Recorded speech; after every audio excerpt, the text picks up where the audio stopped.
Oh dear, it says that we're live. There we go. Beautiful.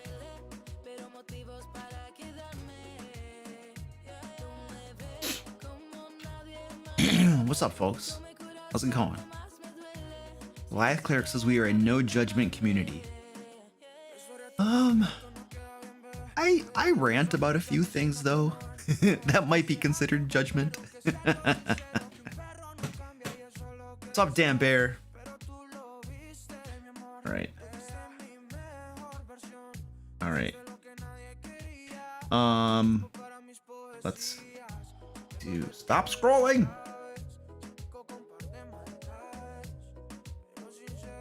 All right.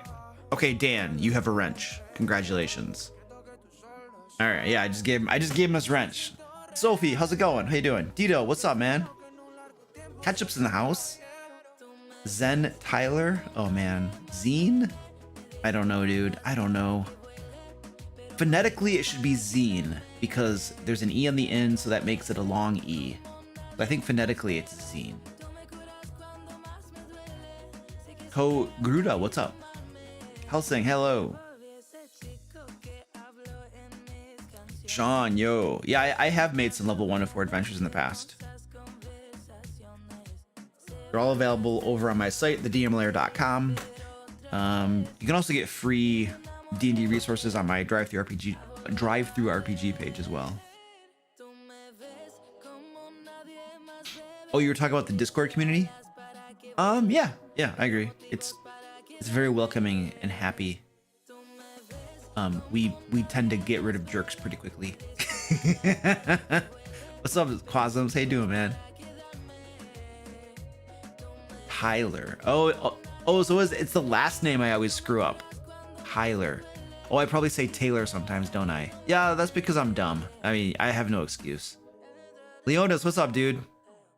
You have a party of dead players, Dito? Oh, nice. Hey, Sophie. I'm doing okay.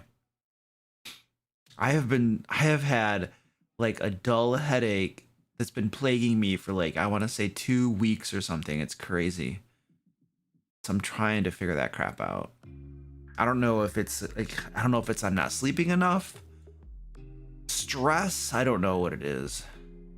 So I'm going to do a little experiment where I'm not going to set my alarm for the next week or so and just wake up whenever I wake up and see what happens. I'll still have to stay up and get work done, but I'm just going to wake up naturally. I'm going to see what happens. I'm going to do a little experiment. So, see if I feel better. I don't know.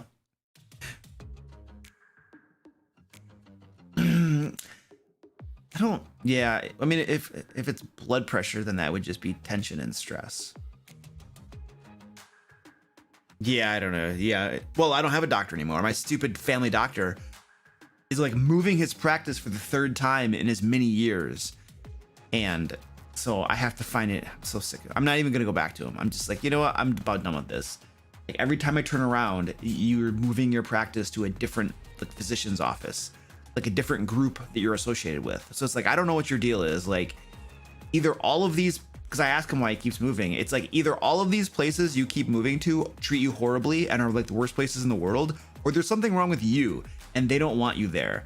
So at this point, I'm just like, you know, I'm probably just going to find a new doctor if I can.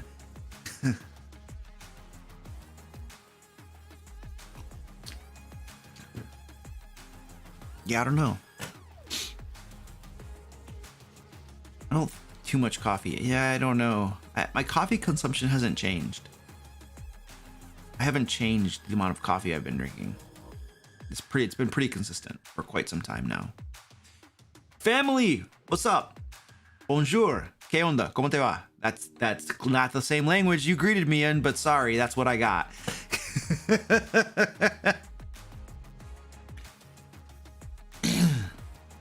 It feels like pressure or stress or something. I don't know. That coffee is really black. Well, I don't know. I mean, I don't put anything in my coffee. Like I drink my coffee black. Like if I were to put garbage in my coffee, it would taste disgusting. Why would I put garbage in my coffee? Like milk and creamer and stuff like that? Like, no way, dude.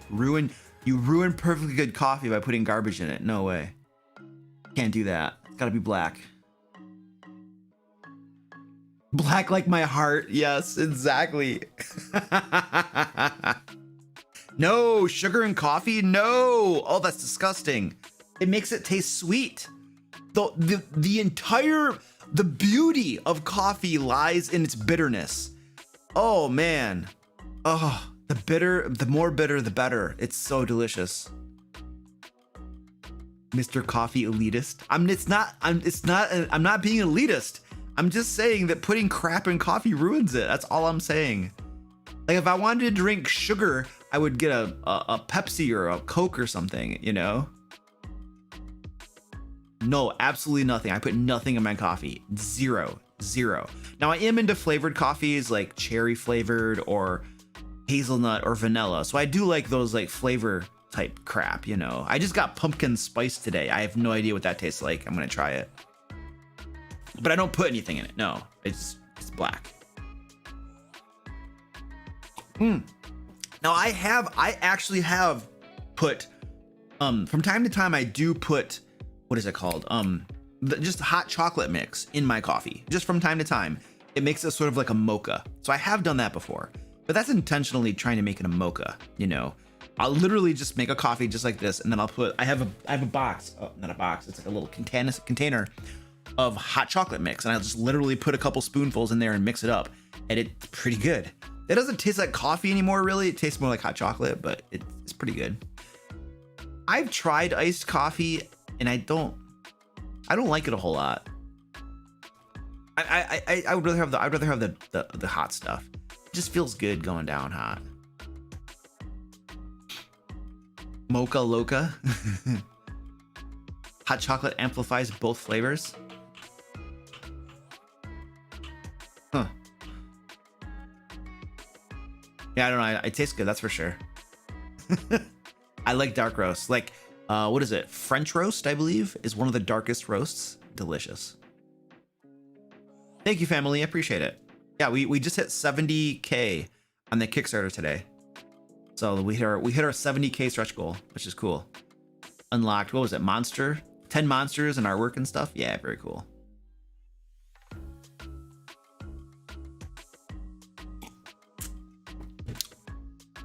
Death Wish is amazing. I don't even know what you're talking about, Dan.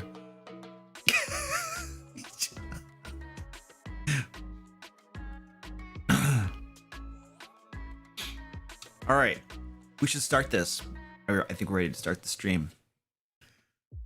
I just took a nap a little bit ago, so I gotta wake up. That's not the right one. That's the right button. That's the button I was looking for. All right, ladies and gentlemen, we are doing a live stream tonight. That's what this is. Of course, you guys are like, Luke, you're a moron. Yes, I am. Thank you very much. Friday night, we're chilling, we're relaxing. We're gonna answer some questions. Throw your questions down in the chat. Hashtag all caps question mark. And my beautiful moderators, Dan Bayer, by the way, is one of my new beautiful moderators.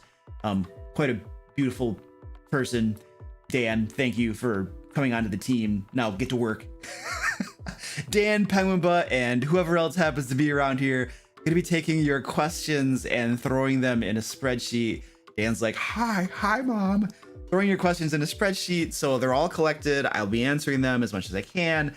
If you spam them, so spamming questions gets at least some of my moderators very excited because they love swinging those wrenches. So, you know, spam at your own risk. We used to have a saying, spammers die. So anyway, yeah, do that at your own risk. But the thing is, though, be aware that the way this usually goes is there are far more questions than I can possibly answer. So you're not gonna get your question answered. You can either hunt me down and track me down, or you can come by my Twitch channel on Mondays and Wednesdays, where I also answer questions, and we also do other cool, fun stuff over on Twitch. It's so much more fun over on Twitch. There's a link to my Twitch channel right there in chat because my moderators are gonna throw it there for me because they're awesome. what we're doing tonight, anyway, we're answering questions tonight, and then we're also going to be creating some NPCs tonight. So the way these Friday streams usually go, if this is your new thing or whatever, you've never been here before or whatever, which is cool, thanks for coming, is we will spend some time answering questions, and then we head over to my Twitch channel, and over there we are going to create a D&D resource that is going to be given to people for free. You can get it and use it for free in your games. Don't charge for this crap.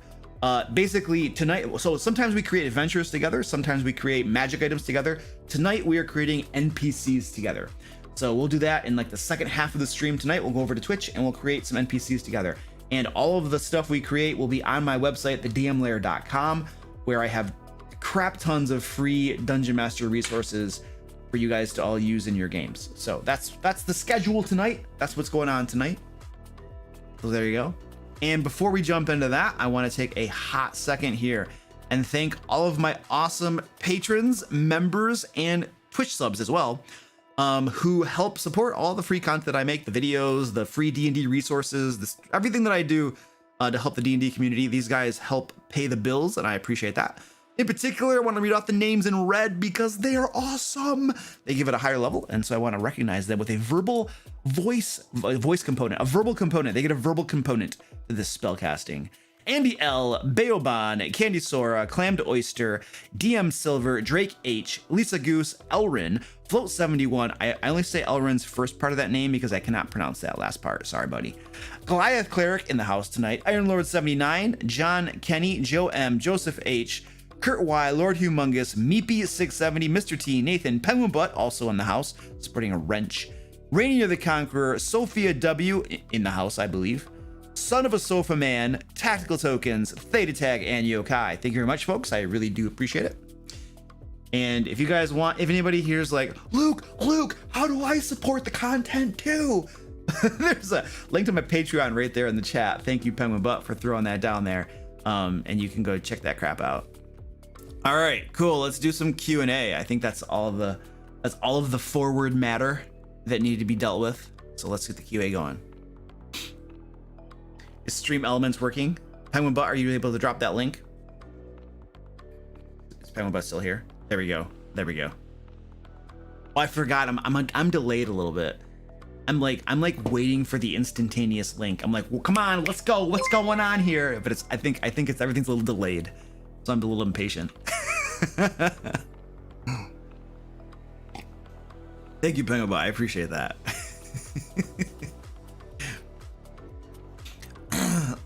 Let's see. We have Trickster190 says, do you have any advice for someone who wants to DM a multi-party campaign that takes place in a homebrewed world? A multi-party campaign, so you have two groups of players. All right. So then I don't know. Well, you run two groups of players. You have group A and group B, and you're running two groups simultaneously. And those two groups take place in the same homebrewed world. And the only difference between like what are you going to do here? So sometimes there are going to be some things that this group does that might impact the world that will then impact this world. So yeah, that's going to happen. You'll want to coordinate that. You might actually want to seed that sort of thing in there. This group might hear about this group, and this group hears about this group and their exploits in the world. If they're operating in the same sort of area. If they're not operating in the same area, they could be a continents away and they would never know anything's going on. So if you're running two different groups in the same campaign world, then yeah, I don't know what else. That's a pretty generic question, so that's the answer I got. Ellen Bears, thank you, sir, for the $5 super chat. I appreciate that. How do you get your players to move along? Mine tend to get stuck in towns for multiple sessions no matter how many hooks I throw at them. Holy crap. Why? Like, why? Like, that would be the question I would ask my players. Like, why?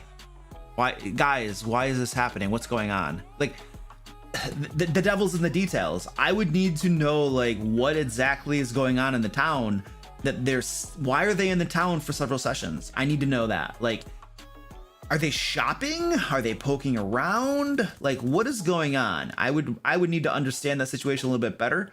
to be able to then like try to figure out a solution for that. I would also ask my players like, hey guys, you guys spend several sessions in town doing X, Y, and Z. Why is that? And what does moving on mean? Like, is there an adventure out here, a dungeon over here, or a problem over here, and they're just not getting on with their business? I have a lot of questions about the details of that in order to be able to give you a satisfying answer. It's going to be a conversation with them, and it's going to be involved in analysis of what they're doing and why. But lacking that information, I really don't have a good answer for you. I just need more details. If he provides more details, try to put that in a spreadsheet for me. Leonis Lilan, have you tried pepper or cinnamon in your chocolate or coffee? I have not tried pepper. I have heard of cinnamon in coffee, and I haven't tried it yet though. Oh my gosh, this is adorable. Look at this. Oh, look at them. They're just sitting there next to each other. Like, Daddy, we're in love. You're in love? Yeah. That's Squeaky and Orange. I don't know what they're waiting for. They think they're gonna get something. They're friends. They are friends. They're brothers, so they're friends. Sean Hannon says, should a new DM have players start off at level 1 or a little higher, like level 2 or even level 4? I don't think there's a real answer to that. There's not like a solid, like, this is the way to do it answer. You'd have to look at the what are the advantages? Why might you start at a higher level? Well, you're less squishy. So as a new DM, since you're not as familiar with the game, the monsters, difficulty, and how easy it is for first level players to die, you could make an argument that starting your characters off at level 3 helps buffer them from DM, I don't know, not necessarily ignorance, but just, you know, you don't really, you're still getting used to things, so you're going to make mistakes, such as throwing an ogre at them, which by the books, a CR2 ogre, a level 1 party should be able to defeat that ogre. Not really, they're going to die, they're going to wipe. That would be a fair thing to do, just to buffer them against the DM a little bit, as you get to learn the game. Alan Bears, thank you, sir, for the $20. I appreciate that. Oh, this is a follow-up to the first question. Nice. Shopping and poking around. There isn't one player that wants to take the leadership role to lead the party to the next adventure. The town I have is complex, and I have to push them to make a decision on what to do next. Okay, so I'm going to give you a real answer, but I literally have a video coming out at the end of October, I think. I'm not going to wait that long, about helping players make decisions. So the first thing that I can do here, I tell you, is the more complex your town is, and the more stuff there is to do in your town, and the more you roll out information and details about all the different things that are in the town, they're going to poke around. That is by default going to be a behavior. The more information that you give them about your town and all the different variety of things that they could do, you're going to find them poking around. When the town only has a couple things to do, it could be a big town, but you only describe a couple things, and they're only going to maybe do a couple things. And then if you don't describe anything else and all that's left is the adventure, it's like, well, I guess we got nothing else to do but go to the adventure. So part of it could be reducing the complexity of your town, so there isn't as much interesting stuff to do. What was the rest of this here? Okay, there's not a player that takes the leadership role and wants to lead the party to the next adventure. So I would straight up ask them. I would say, hey guys, this is what if I had a party that was, hi Squeaky. If I had a party that was poking around in town for half a game session, I, as a dungeon master, would be getting answers. If they're shopping and exploring and poking around, so there's two things to consider. Let's pretend that the players like that style of play and they're fine with that. That's something to consider. But if it's simply a matter that they would like to go on an adventure, they'd like to do something else, but nobody will take the initiative to go and do that thing, then I would straight up talk to the players and be like, hey guys, you've all been in town for 2 hours now shopping.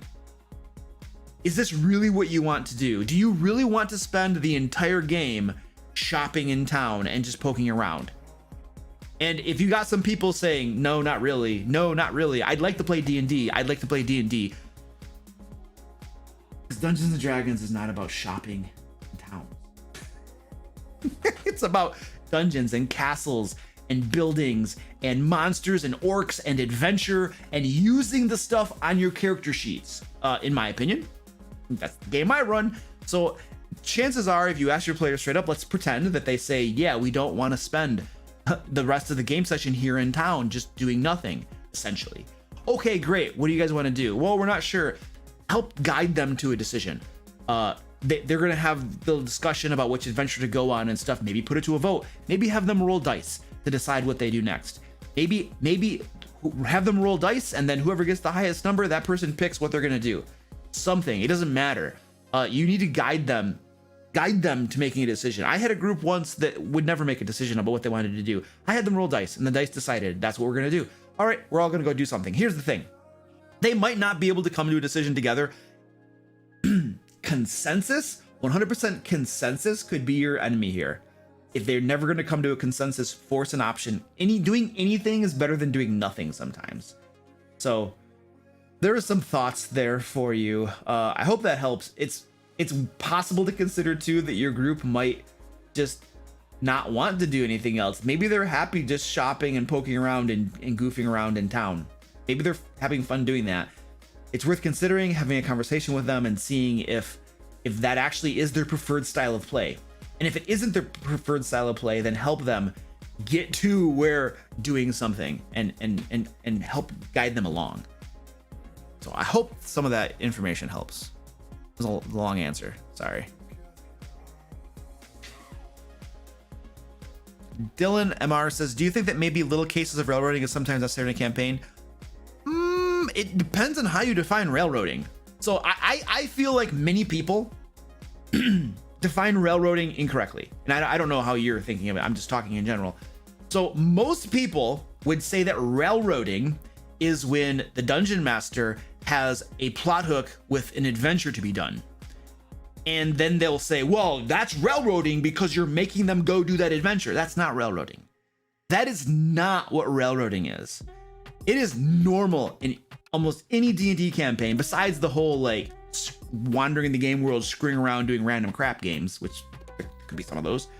But it's normal for the dungeon master to prepare an adventure, to have a plot hook, and for the players to go on it. And that's not railroading.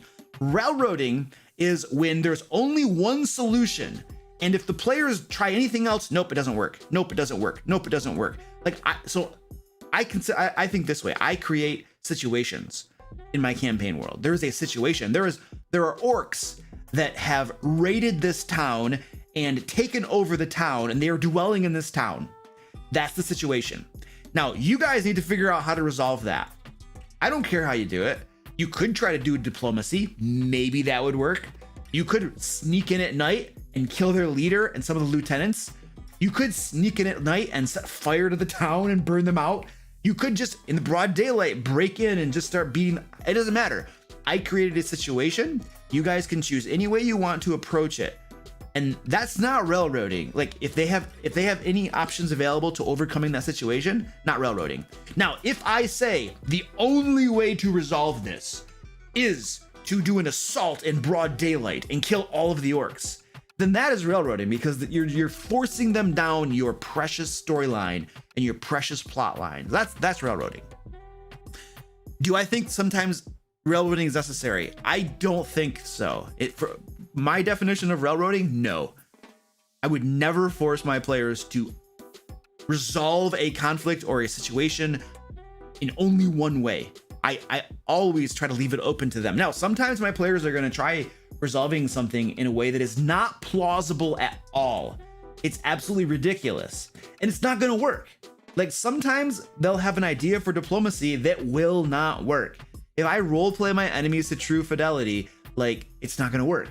And so that's not me railroading them. It's not me denying them. It's me role playing them. I once had a game where there was a frost giant compound in a glacier, and my players were going into this frost giant compound, and one of the players got this idea of convincing the frost giants who worked for Lord Paxton, who was like the big bad of the campaign, convinced the Frost Giants. His idea was to convince the Frost Giants to go attack this other group of giants who had betrayed Lord Paxton.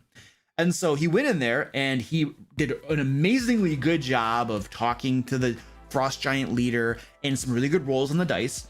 And so the Frost Giant leader was convinced that this guy was also passing himself as an emissary of Lord Paxton through various things. The Frost Giant leader was convinced of this. He mobilized his entire army of Frost Giants. They left the compound en route to go attack the other giants because they believed them. Here's the thing though. Lord Paxton is not an idiot. He's keeping an eye on his kingdom, and all of a sudden he sees these Frost Giants leaving on the warpath, and he's like, what the crap is going on? He sends his true emissary, Sebastian Venetia, on a dragon to go say, hey, what's going on here? And the Frost Giants are like, he said that. No, that's not what Lord Paxton said. Now, in retribution, to strike at these stupid adventurers who thought that they could talk you into attacking the other giants, I want you to go raze to the ground this town over here, Rassalantar, that the players care about. And so that was what happened. The Frost Giants then went over there and destroyed that town. So the players tried an approach that, seemed like a good idea, at least to one of the players. The rest of the players were like, this is never going to work. And so, but then the Frost Giants, it was temporarily, it worked. And then it was like, no, actually, got redirected. And then a whole town was destroyed. And then the players had to choose between going and these Frost Giants army was rampaging across the north now, and they had to go like stop these giants, or they had to choose between stopping a dragon who was also destroying different places. And so they had to make a choice and stuff. So anyway, I don't know how I got on that story, but you got a story there. Be happy.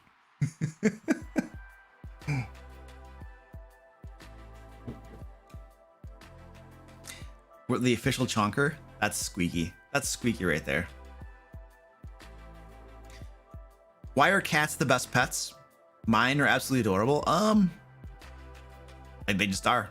That there's no reason for it. They just are. HGG33.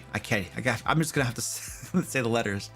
I'm starting my first time DMing a campaign on Wednesday. I have the world quite established, but I'm at a loss on what. Can't read it. Can we put word wrapping on the spreadsheet? Like things get cut off. I need text wrap on the spreadsheet, please. Thank you. Trickster says, have you ever tried using an apothecary system in your games? Nope, sure haven't. If so, do you have any advice on how to do it? Nope, sorry. Probably what I would do is Google it and see if somebody else has already done some sort of homebrewery that I could kind of copy and mimic and make my own. Overclock 2020, how would you run a character arc in one of your games without it seeming like it's interrupting the main storyline? Yeah, you really can't. Don't worry about it. It's not a big deal. I don't worry about it. It's an interruption. It's a different thing, but that's okay. It's okay. You're going to have a main story arc, and then you're going to have character arcs that are based upon your character's backstories. I'm doing that now in my Ancient Dragon campaign, and it is absolutely an interruption to the main campaign, but that's fine. Don't worry about it. Here's the thing. You're going to have a main story campaign, but if you're always going and fighting hags and other fake creatures, sometimes that gets a little old. It's fun and refreshing. Hey, we're going to travel to Am because one of the characters' family is in trouble and they need us to help deal with this, like Lords of Dust or something. Who are those people? Let's go deal with those. And so it's okay to just have it be a total break where we're going to stop this arc and we're going to go do a quest or two for this character arc over here as a group, right? That's perfectly fine. And it provides a nice break from this, which could be getting a little old, and doing something new and fresh. And it's not only fresh and fun for the players, but also for the dungeon master. Because instead of using, let's pretend you're doing a very heavy demon campaign over here. Well, now you get a break to do a character arc and you could use different monsters, different creatures, and have fun doing that. So, I challenge the premise of the question in that you need to make it somehow feel like it fits together. It doesn't need to. In fact, there are big advantages for making it feel different and unique. I don't have enough money for an adventure book. What should I do? Make your own adventures. Or go to my website, thedmlayer.com. Literally, you guys, link below. Thank you, Pamela. I publish crap tons of free adventures and other Dungeon Master resources over on my website, thedmlayer.com. Every single week, I publish something new over there for Dungeon Masters to use. So if you can't afford to buy your own adventure module, then go to my site, grab some free adventures, and learn how to make your own. Almost every other week here on Friday, I create a D&D adventure. And so if you come hang out with us while we create a D&D adventure, you're going to be learning how to make your own D&D adventures. So you can also do that. The ultimate solution is learn to make your own.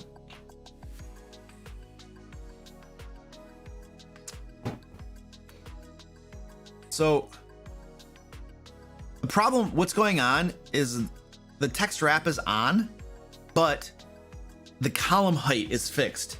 The column height needs to like automatically adjust so that I can actually see the other stuff.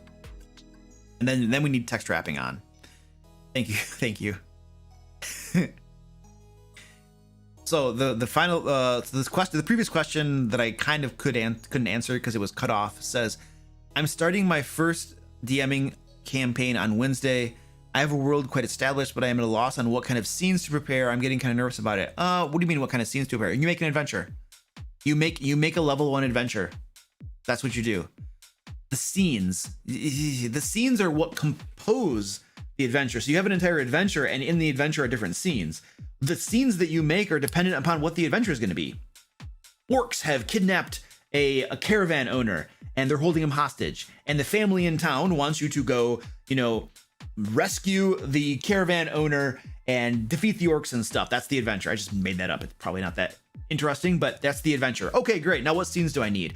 Well, I don't know. Let's see. There's a caravan. The orcs have the caravan here. There's a cave where the orcs live, and inside the cave, they have the caravan owner and all of his guards all tied up and stuff for ransom and stuff. So what are the different scenes? The different scenes are, well, there are some guards on the wagon. There are some orc guards outside the cave. Inside the cave, there is the prison area where there are some more orcs in there. And then there's the leader's area. Then there's some barracks where the orcs live. And let's say there's a kitchen. The kitchen, they have some goblins that they have enslaved who are their cooks and stuff. So there you go. You have several scenes all based on the adventure. That's what you do. You just think of the main concept of the adventure, and then you build out the different little areas, and that's how that goes. But that's all of that is dependent upon your creativity and you putting in the work and the thought to make that up. And there's no wrong answer. It doesn't have to be perfect, and it doesn't have to be like some sort of brainchild genius idea. You just make something. Your players will take what you make and then turn it into something awesome when they interact with it. Any help for DM with new players that really only understand video game mechanics and are struggling with identifying clues in the environment?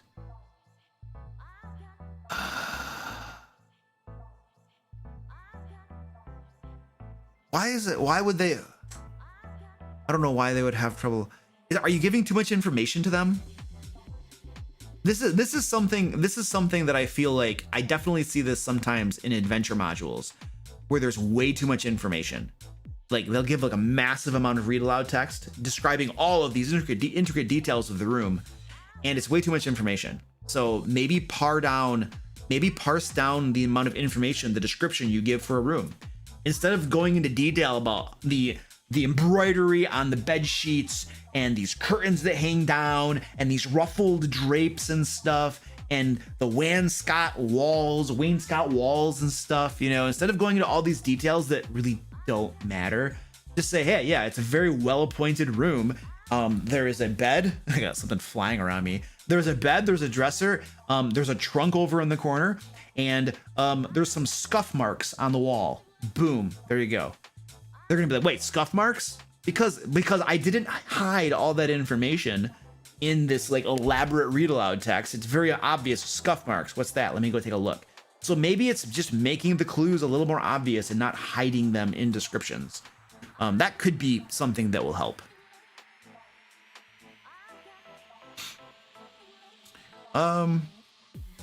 Euphonorium says, I'm introducing the big bad in the first sessions. but the characters escape or else they would die. Any general advice on bringing the big bad back into the story without seeming kind of forced? I have, where is that video? I literally have a video coming out in October about foreshadowing the big bad. I literally have one coming out about foreshadowing the big bad. And I'm not gonna lie, I have a pretty big rant about having the big bad introduced early in the campaign, where the players then either don't fight him, or if they do, they die, or the big bad has to have a reason to spare them or something. But that's not really your question.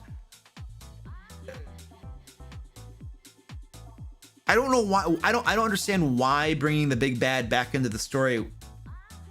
It is forced, and there's nothing wrong with that.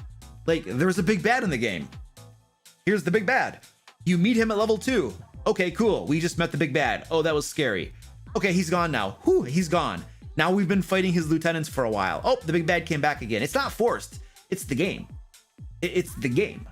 It's like, I mean, it's like when Luke Skywalker like sees Darth Vader and stuff, you know, in Star Wars before Disney ruined it. When he sees Darth Vader at the very beginning and they have a little scuffle or something, and then he leaves and then he fights him again, like in the last one or whatever, you know, is that forced? No, it's just what happened. That was the game. That was the storyline. Yeah, I don't think I would worry about it feeling forced. The whole game, there so many parts of the game are going to be planned out. You know, you're going to plan this situation, you're going to plan that situation, you know, this thing that's going to happen. These are all planned. I wouldn't worry about it feeling like it's forced, you know, because things are being planned out. I think that's like, I feel like that's a false concern. As long as you're not stealing your player's agency and forcing them to do a thing, as long as you're just giving them an option of something they might do or might not do, they might do it, they might ignore it, then it's not forced. It's simply, hey, here's an option. Orcs are killing all of the peasants in this town. Do you want to do something? Nah, okay. That's not forced. It's just presenting a situation. If you force them to go take care of it and you're like, no, you must go do it. This is the game. You must go do it. Then that's a little different maybe.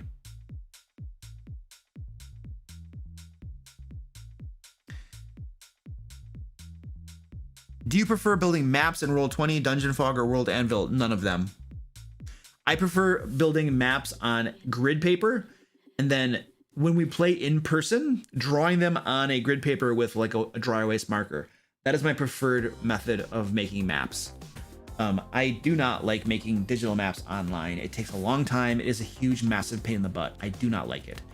A lot of times, whenever I can, when I'm running games online, I'm running Curse of Strahd right now, and I just bought the module on Roll20. All the maps are made. Thank you very much. So worth my $30 not to have to spend hours to recreate maps and put tokens on there and add dynamic lighting. I will gladly give you $30 for me not to have to like spend hours doing all of that work. Thank you very much, people, for doing the work for me. Or I'll just find maps on Google and I'll just boop, there it is. Let's just use this map. I don't like making my own maps. Digital maps are such a pain in the butt to make. My other preference is I pay somebody else to make digital maps for me. Then I don't have to do it. That's my preference. That's what happens, Goliath Cleric. You spend like 5 hours fighting with Roll20 or Dungeon Fog or World Anvil or whatever it is, and what you could do, dude.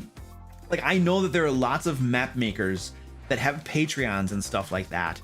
You could find a map maker that you like, go support them on Patreon, and then they might allow you to just use their maps in your game. It's not like you're selling it. You're not selling a product. You're just using them in your game to play with your friends. I'm sure they'd be fine with that.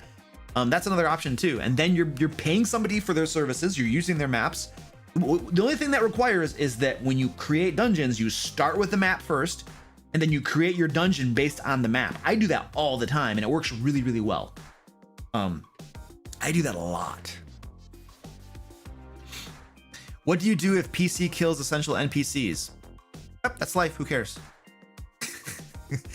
What makes an NPC essential? I would argue that there's really no such thing as an essential NPC. If an NPC dies, then okay, whatever essential function that NPC had, another NPC now takes over that function.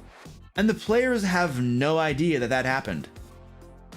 I know it happened. I know that this NPC was going to be a quest giver later on. Well, now guess what? This NPC is going to give that quest. Whatever made that NPC essential, those characteristics transfer to the new NPC. Problem solved. Is Into the Fae like the Lost Mines of Phandelver? I have no idea. I have never read nor played Lost Mines of Phandelver.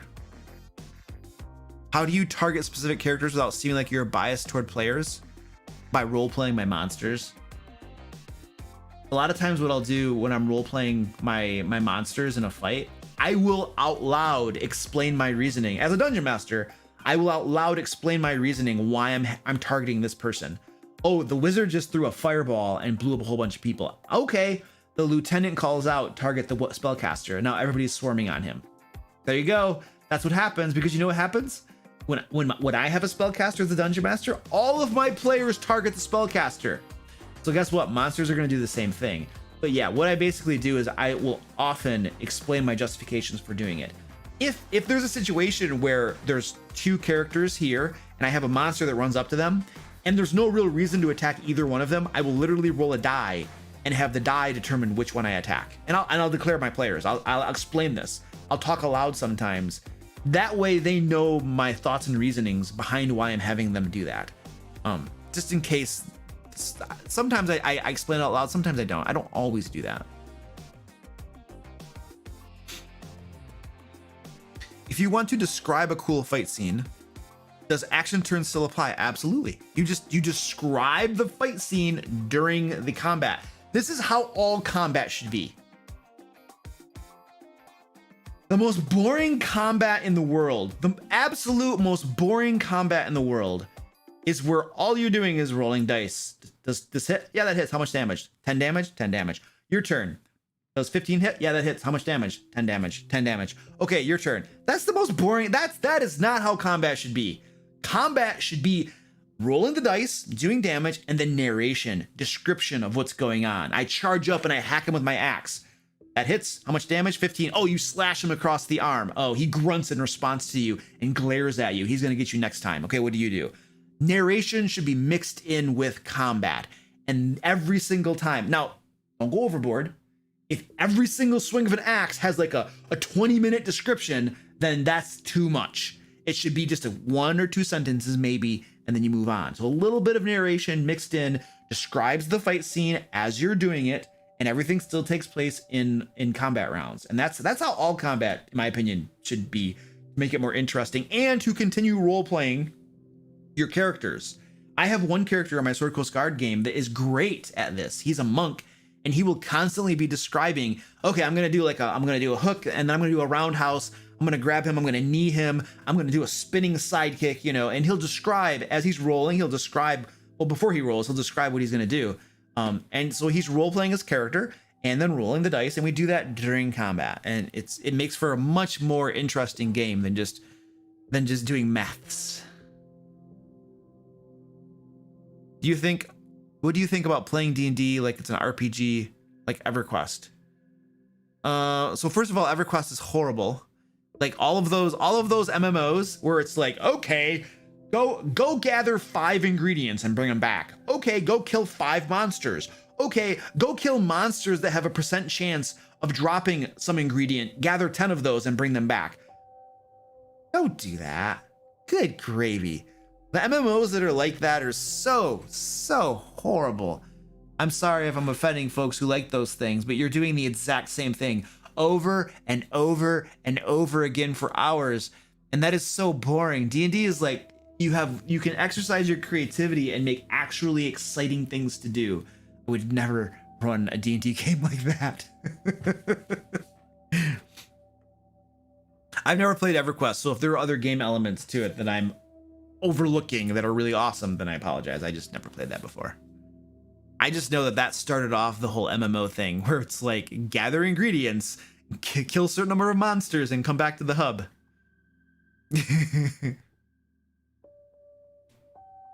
Yeah, those are like Grindfest MMOs. Yeah,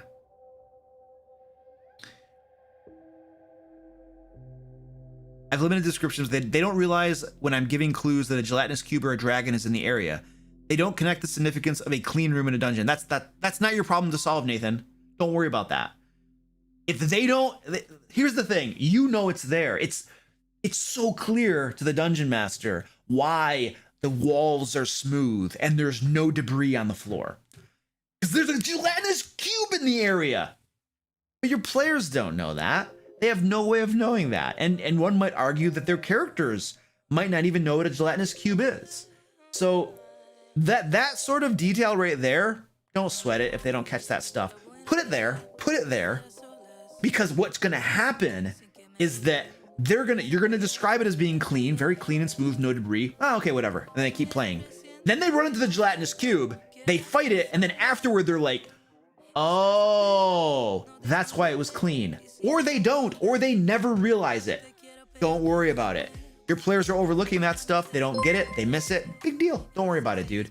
You put it there and they missed it. Well, that's whatever. Just keep putting those little things there. Eventually, someday they might catch one or two, you know, and they'll realize that, hey, there are little tiny clues throughout the area. You might also just have a meta conversation with them and be like, you guys, just so you know, you might actually just break down a quest they already did and be like, hey guys, I just want to let you know that like when you're going on these quests, I am interspersing clues throughout the quest that's going to help you if you pay attention and catch things. For instance, let me talk to you about the last quest and then gelatinous cube, and maybe just break down one quest. I usually don't like show things behind the screen because I don't want my players to see that stuff. But in this sort of thing, I would break down one quest they went on to show them examples of things they could have noticed and that might have helped them. That way they're more aware of that stuff, you know? But I wouldn't sweat it too much. And if they never catch on, they never notice that stuff, whatever. That's not a problem for you to solve too much. As long as you maybe explain to them, you know, make them aware that it's a thing, you know, that's probably the biggest step that I would take. But I wouldn't worry about it a whole lot. How many NPCs on average should players encounter during a 3-hour homebrew session? Doesn't matter. There's no answer to that question. However many you want. It could be 0. It could be 0.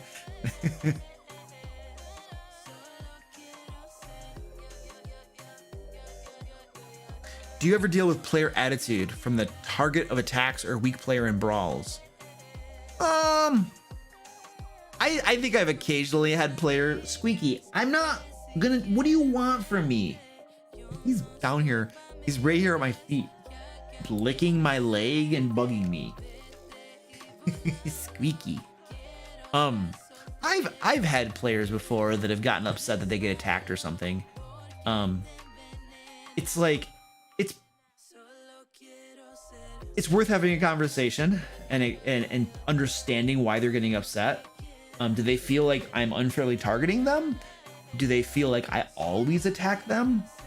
It's worth having a conversation, because sometimes the dungeon master can be guilty of metagaming too.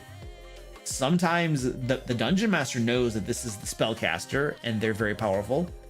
But if the enemies don't know and you have them target the spellcaster immediately, well, then you're metagaming, and that's not good. So sometimes the players get upset about this stuff, and it's legitimate, and there's something that the dungeon master can improve on and do well.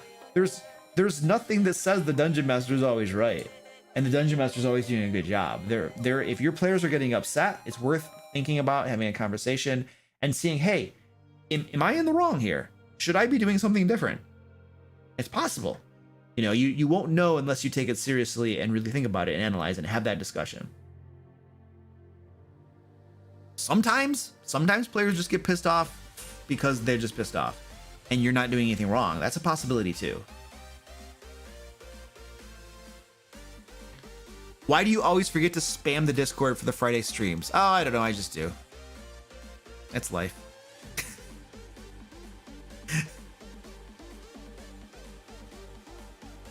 By the way, I have a Discord link in the chat. Thank you, Penguin Butt.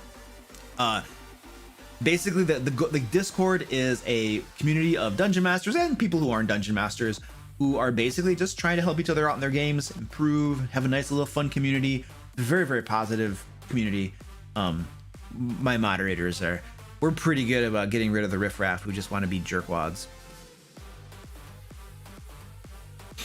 They have an amazing moderation team. I love these guys. Devlin says, how do you implement character backstory into the campaign? I have an entire video on how to do that. It's an older video. I think it's like 2 years old. So there's a larger cringe factor, almost assuredly, than my current videos. But basically you have a main plot arc. There's a main campaign arc, could be about devils invading the world, I don't know. And then you have character arcs. You literally take elements from your character's backstory and you create quests about those things. And then you incorporate those into your campaign. But here's the important part. These character arcs are quests that the group will do. The group! So all of the characters will go on this thing and do this thing. That's the key, all right? But you just incorporate, you have a main character arc, you have a main plot arc, main campaign arc, and then you have character arcs that are based on their backstories, and you introduce little plot hooks. Hey, you know, you remember you were looking for your lost sister? Well, you just found a clue. And then you could go over here and try to track her down. And then that character goes to his friends, the other characters, is like, hey, I think I might know where my sister is. Can we go over here and try to find my sister? And then the entire group goes over there to try to find his lost sister. And that's how you do that. That's the main way that I implement character backstory into the campaign. That's one of the main ways that I do it. Okay, I got some super chats. I missed a super chat. Ah! Gremlin Boy, thank you, sir, for the $12.93 super chat. Appreciate that. You sent it in your local currency, and then YouTube, or I should say Stream Elements, translated it for me into American dollars. So for me, it's $12.93. Man, watching you really helps me make my campaign interesting for my smartass players. Oh crap, I said a bad word. Don't ban me, Penguin Butt. Don't ban me. I usually don't. I actually am a pretty clean spoken person, like on stream and in real life. My smart players who smart butt. I should have said smart butt. My internal like switch didn't catch that fast enough. Who try to predict everything. Thanks and keep giving me ideas. Hey, no problem, dude. I'm happy to help, man. Happy to help. Penguin Butt, be nice to me. Be nice to me. There's a cat ninja. Is there really? Oh yeah, she's playing with the little. Yeah, you can't see her there. She's a little off camera there. She's playing with the little banana toy. She's playing with the banana toy. We'll see if she can come on stream on camera.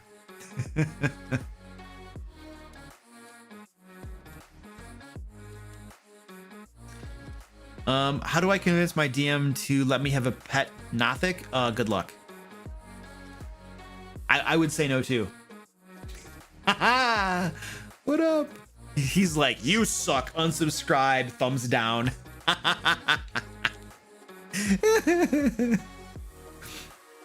Sorry, that's not the answer you wanted.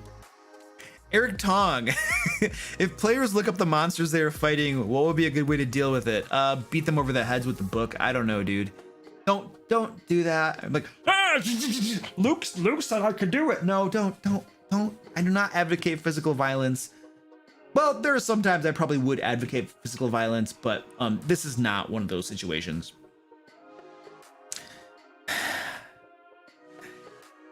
I don't know, dude. I would probably do something passive aggressive, like make them harder or change a few things or give them a crazy hard battle next time. That sort of metagaming where they're looking up the monsters they're fighting, it bothers me to some degree, but it's not the worst thing in the world for me. It's not the sort of thing that I'm gonna make a big deal over unless it becomes so crazy, unless it's happening so much and the metagaming is so crazy that I just break down and like vent to my players and be like, what the crap, guys, what's going on? But I've never had players that were that bad that made it that obvious that they were looking crap up. So yeah.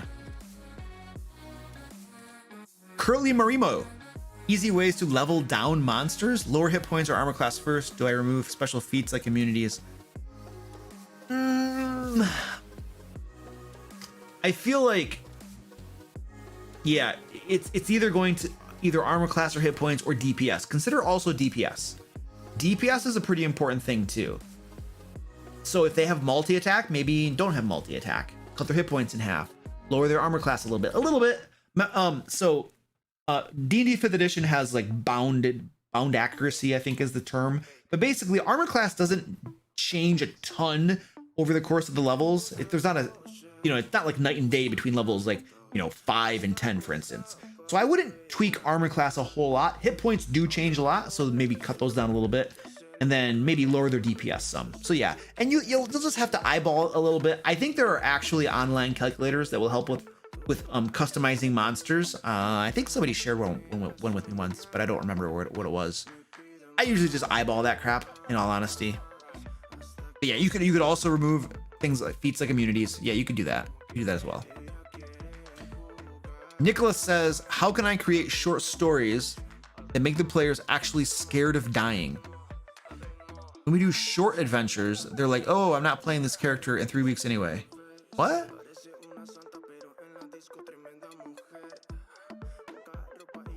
Are you saying you're doing like a one-off, a one-shot with a special character? I don't think I understand the question. I don't understand the question. Sorry, buddy. The problem with death in 5th edition, yeah. How do you handle monsters using other monsters as mounts? How would I handle that? So, if it's an intelligent monster using another intelligent monster, I would probably allow. I don't think there'd be any noticeable difference in rules and stuff like that. There are some rules in the player handbook about mounted combat, so there are a couple things there that I would probably implement and use. But generally speaking, whoever's on the bottom gets to use their movement and their attack action as normal.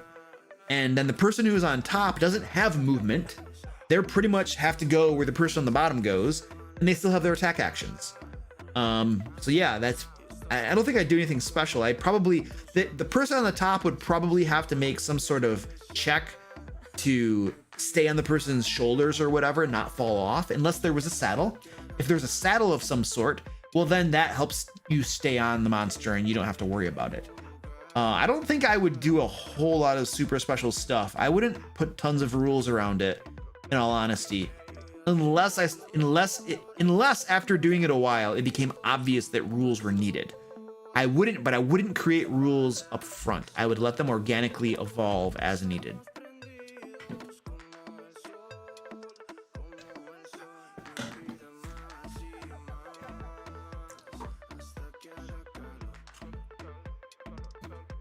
Wow.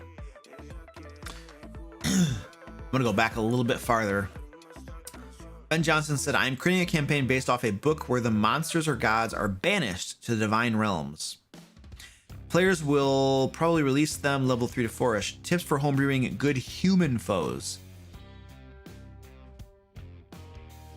What I would probably do is just take some of the monsters and stuff, and I would just take some of the monsters and reskin them as humans a little bit. What are you going to do with humans? Humans are the most boring thing in the whole game. You can give them spells, but do they have special abilities? You could give them special abilities that are somehow from spells or magic or something. You can give them special combat tactics. They trip you, they grapple you, they can use special weapons or something. Humans are pretty boring, dude. There's a reason that monsters are in the game, because humans are boring. Sorry, I know I'm not helping much. Is there a way I can level down a monster? I'm running a game for 3 players on Sunday, and they are level 6 to 7. But the adventure is for 5 level 7 PCs. It's your Masquerade Ball adventure.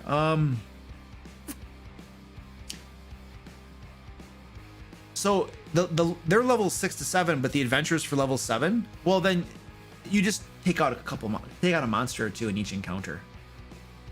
That's all for your specific use case, what you're specifically mentioning, I would just take out a monster or maybe 2 in each encounter and call it a day. And then you should be fine. Nathan Gifford says, any advice for a new DM that has some experience as a player with some brand new players? Trying to find the balance of showing the world without finding the answers for them.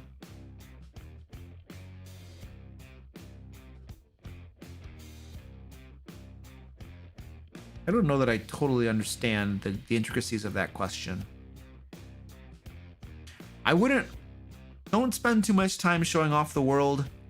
Let the world get slowly discovered as they go and do things. Information dumps and narrative expository things where you're just describing something at length is very boring.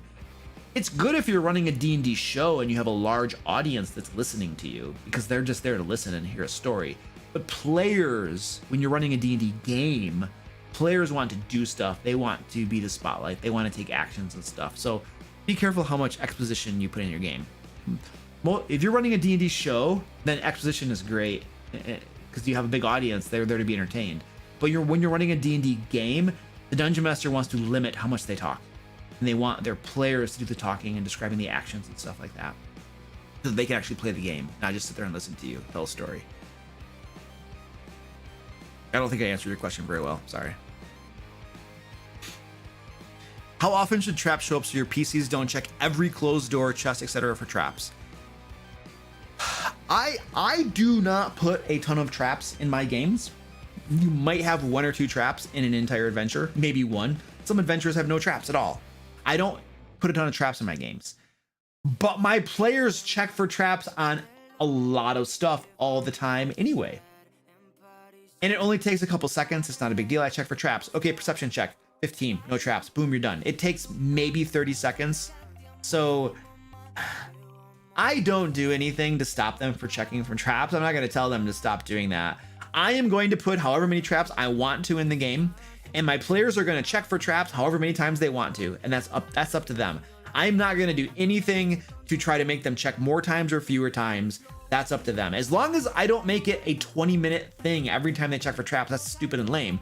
It should take a few seconds and they're done, and then I have no concerns.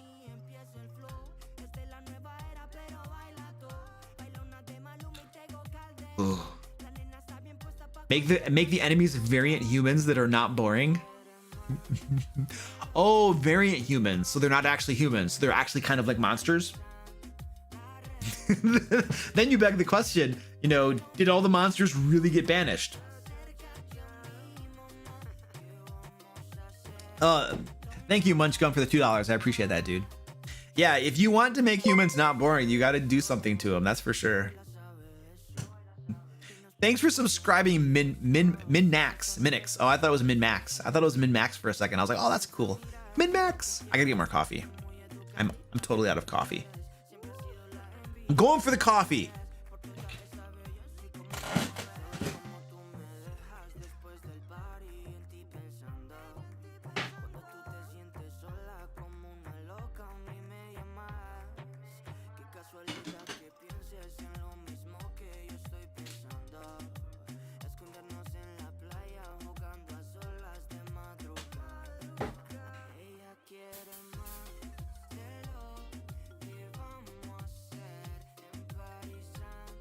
Yep, you give them feats. Yeah, you can give them feats to do different things.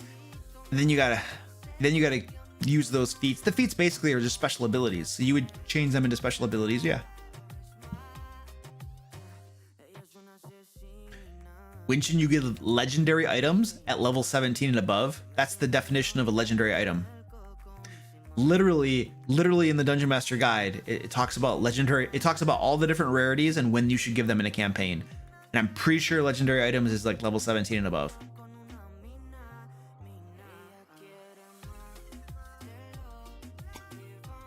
Goliath Cleric, I didn't even swap to the cat cam while getting coffee. I'm sorry. Did I deprive you of the cat cam? Squeaky, what are you doing down here?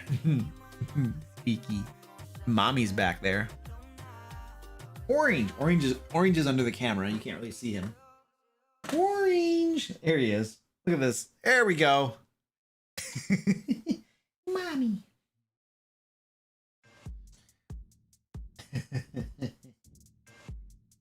Mommy was the one playing with the banana toy. Yeah, Squeaky, sniffer butt. Good job. How many cat cams will I have in the future? Oh, I need more, don't I? Because sometimes they go into blind spots where you can't see them.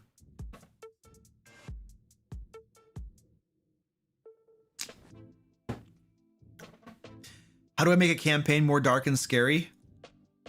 Include more dark, scary stuff in it. Part of it is your description of stuff, dude. It's your description and how you describe stuff. You know, if you look at movies, look at the movies that are dark and scary. You know, it's always raining, it's always cloudy, it's always dark. You know, lights are flickering, the rooms are dark and stuff. And then movies that are happy and amazing, it's bright and sunny and stuff. It's just, it all comes to your description of things. The noises, the smells, how much, it all just comes down to your description and what you're doing with your words if you want to make something dark and scary.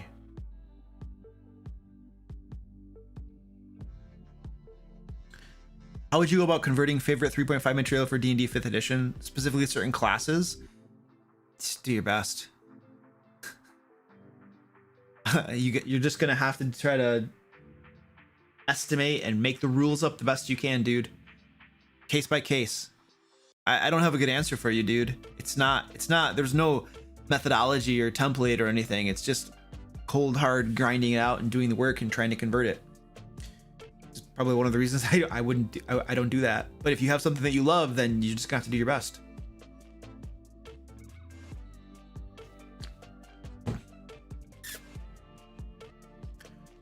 How do you deal with the I try to seduce the dragon types? By role-playing dragons and other creatures faithfully. That's how I would deal with it. There's always going to be players that try to do something in the game world that is just not possible. Okay, you can certainly try, but like it's just not possible. You're trying to seduce the queen. Really? So you're in the queen's audience chamber right now. Her guards are along the sides, and you're gonna try to seduce her right now. Yeah, you realize this could go very, very bad for you, right? Yeah, but I'm gonna do it anyway. It doesn't matter what the dude's rolls, you know, unless the queen has ulterior motives and is planning on. I mean, you don't know, but I would just roleplay that crap out. And then the players are gonna be disappointed. They're gonna be upset, and then you'd be like, dude. You're trying to do something that's crazy and impossible. What do you expect? The rule of cool, man. No. Okay, I run a realistic sort of game. Okay, just because it's cool doesn't mean that we break the laws of physics or we don't break our immersion, our suspension of disbelief. All that stuff doesn't go out the window because you have this idea, you know. Sorry. And then those players just, yeah, they'll just either they'll keep on doing it and be disappointed, or they'll learn that there are limits to what's possible in the world. How do you do the player that has ridiculously good rolls all the time? Make sure they're rolling in the open so people can see what they're rolling. If you're playing online, have them roll using the virtual tabletop mechanisms. That's it. And if they still have good rolls all the time and it's verified they're not cheating, then that's life. That's the way the dice go.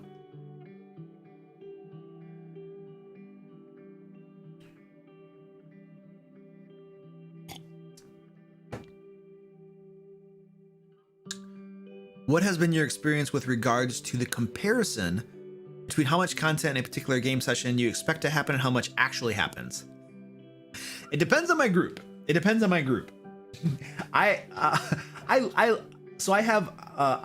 on my Patreon, one of the options is to play D&D with me. And so I have a group of players that play D&D with me.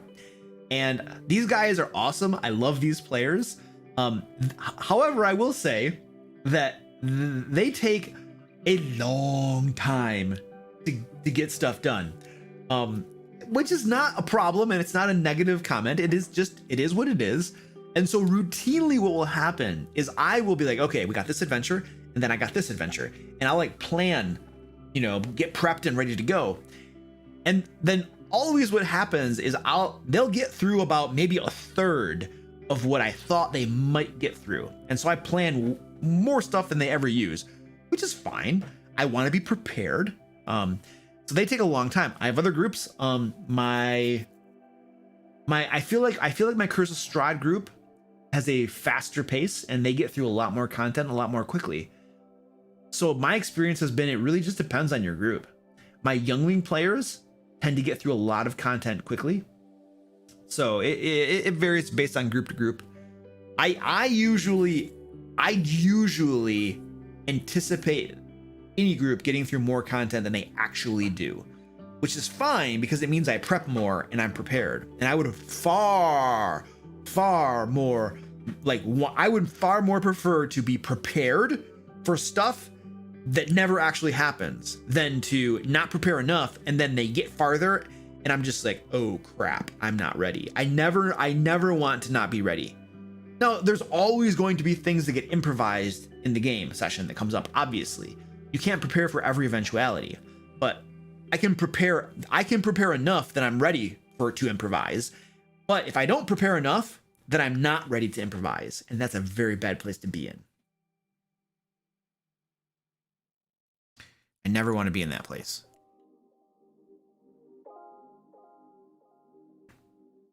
I've been told it's necessary to fill the entire world in a homebrew. You've been lied to. You've been lied to by morons who are all like elitist and they're just like, oh yeah, I designed my entire game world. I have every single city and everything is designed. It's all designed. Okay, whatever, dude. That sounds like somebody who's like on the internet boasting about how awesome they are to boost their own ego because their lives suck. That's what that sounds like to me. So they're probably lying to you and they're probably just feeding you horse crap that you should ignore. You do not need to fill out if you're making a homebrew world, you do not have to fill out all the details in it. No way, dude. That's crazy. People who say that's probably something you read on Reddit. But I did, and I was wondering what kind of information I should admit to my players. Obscure question, perhaps. Don't give them any more information than what they need at the moment. And then the concept too that I like to think of is you give a very small amount of information, a very brief description with more details available upon request. So you just mentioned, yeah, you're in this town and there's some city guard over there and there are some merchants going down the thing and there's a guy like proclaiming some announcement walking down the street. That's all you say. You don't need to mention what the guards look like. You don't need to mention what the merchants are selling. You don't need to mention what the person proclaiming an announcement is proclaiming, a town crier. You don't need to mention what he's saying. Just mention that they're there. And then one of the players might be like, hey, what's the town crier actually saying? Then you tell them. What kind of armor are the guards wearing? Then you tell them. And this can apply, and that's just a specific example, but that can apply to anything in your game world, right? Oh, you enter a town. You don't need to talk about the government that's there, who the ruler is and all that crap. Players may not even care about that. Have that information ready. If they ask, well, then you can tell them, right? So only reveal enough, a little bit. And then if they ask and they want more information, then you give them more.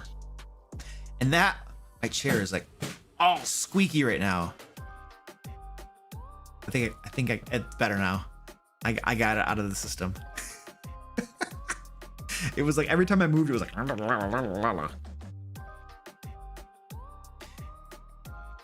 Hedgehog says, do you allow familiars beyond what it says in the spell? Not really.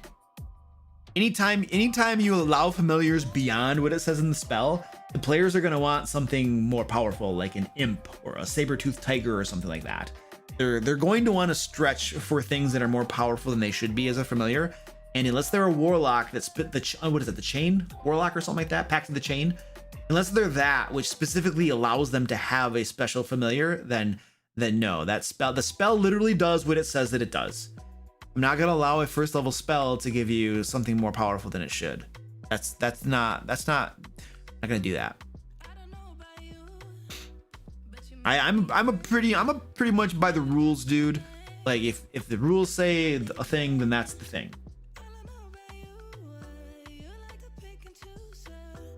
It's a slippery slope. Once you start allowing them to have a familiar that's like, oh, you can have an imp as a familiar, you can have a saber-tooth tiger as a familiar.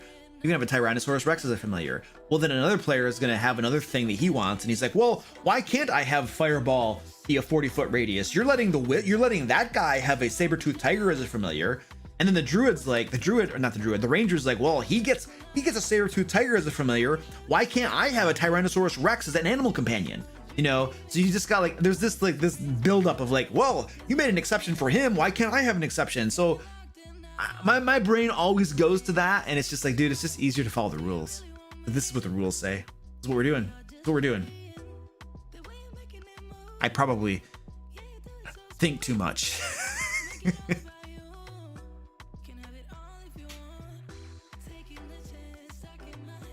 You can let them use a stat block of X animal, but a glamour that makes them look. Oh yeah, you could. Oh yeah, you could. Your familiar has the stat block of a raven, but it looks like a bald eagle. Sure, absolutely, rock and roll. Let's do it. That's like flavor text in my opinion. The game mechanic is unaffected, but you describe it as something else. As long as the game mechanics are not affected, then you're fine. Learn how to say no. Yep.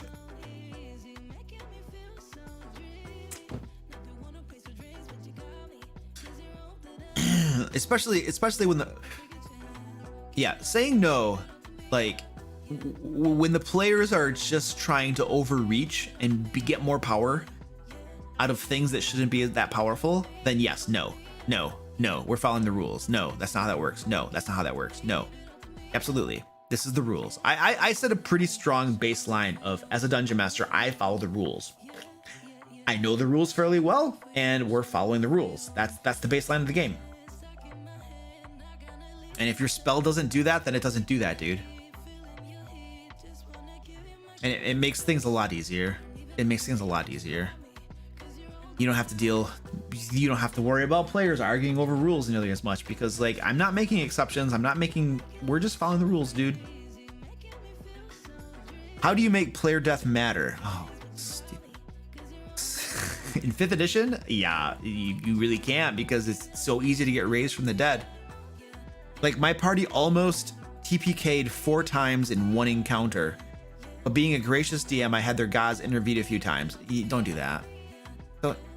Don't be gracious. Okay, so you're asking how to make death matter, and then you literally save them from death. Death will never matter if their gods are intervening. Don't do that. That's how you make death matter. Don't intervene. Don't save their bacon. Just don't do it. If they die, they die. And then death will matter. Death will never matter if they never die, and then you always save them. So I feel like you should not save them. And that will help a lot.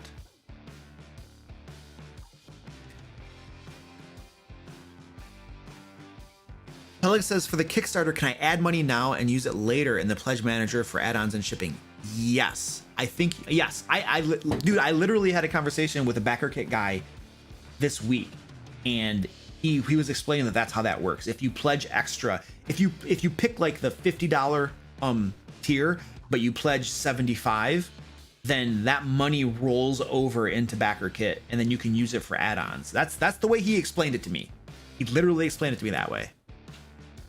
So I believe the answer is yes to that. If he lied to me, then that's another problem.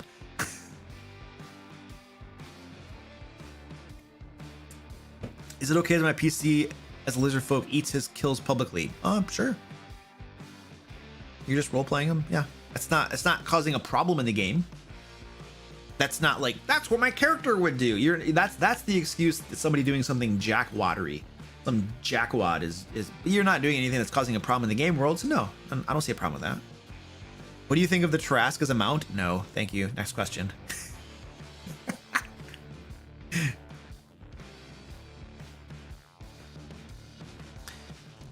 you have any tips on foreshadowing? Because I'm setting up for an orc invasion, but anytime I drop hints, my players won't pick up on anything. That's their problem.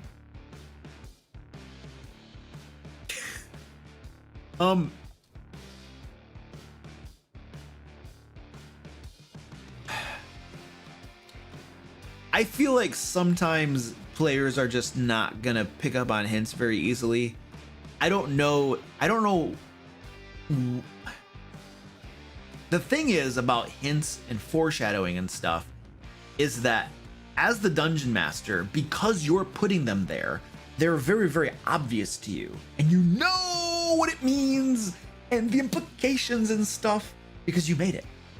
It's not going to be that obvious to your players. So I feel like one of the things is to make the hints and clues more obvious, so that they can actually pick up on them. So that's one thing to consider. Sometimes we're far too subtle, and our expectations are too high. Like, we know what it means, but it's far too subtle for the players to actually pick up on it. They're never going to figure it out. Just because there's a tusk on the ground. So they found a tusk on the ground. It could be anything, dude. That could be anything. Why would they conclude that it's an orc tusk? Because the orcs are planning an invasion. There's no reason to conclude that. So don't be subtle. Be a little bit more obvious, and have there be more clues if you want them to pick up on it. Or be satisfied with them not picking up on it and them being taken by surprise. I think that would be a perfectly fine solution as well. Because then they might later on realize, oh, you guys, we so should have known this. Do you remember that one time back in that town when X happened? And do you remember when this happened? And do you remember how we found that tusk? And then after the fact, they're going to be like, oh my gosh, there were so many clues and we never realized it. That is a perfectly fine scenario as well, because then the players are going to realize after the fact that, oh, we should have known. That's just as satisfying, maybe a little bit more, in my opinion, than if they had realized in the moment. So I would be okay with that happening as well.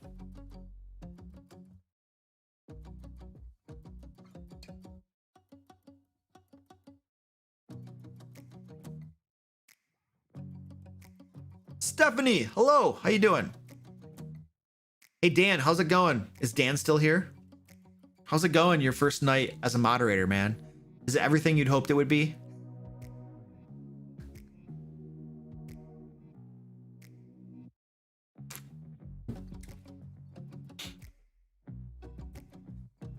Dan's still here? All right. It's amazing, learning a lot. Cool, dude. Oh yeah, Rainier, Dan's a new mod.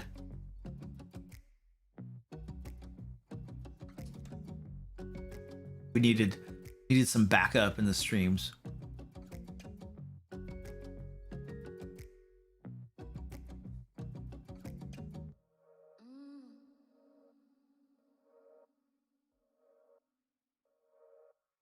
Sophie, you were doing laundry? Well, I'm glad you're back. I was literally just sitting here waiting for you to come back. I wasn't saying a thing.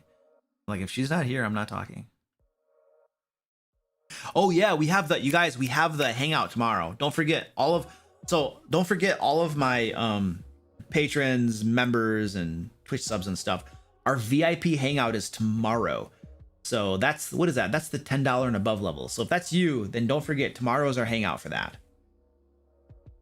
This would be a great place. This would be a great place to put a link to that Patreon down below. Oh, look at that penguin butt. Oh, you are so good. Oh, you are so good. Yeah, you can get it on it too. I have a Patreon. There are lots of different perks and tiers. One of them is a VIP hangout once a month, which is happening tomorrow. So yeah. You DM'd your first game last night, Stephanie? Oh, that's cool. That's awesome. Hey Deceiver, what's up, dude? Yeah, he just linked the merch store, and this right here is the Kickstarter exclusive shirt. So you can get this shirt through the Kickstarter link in the chat.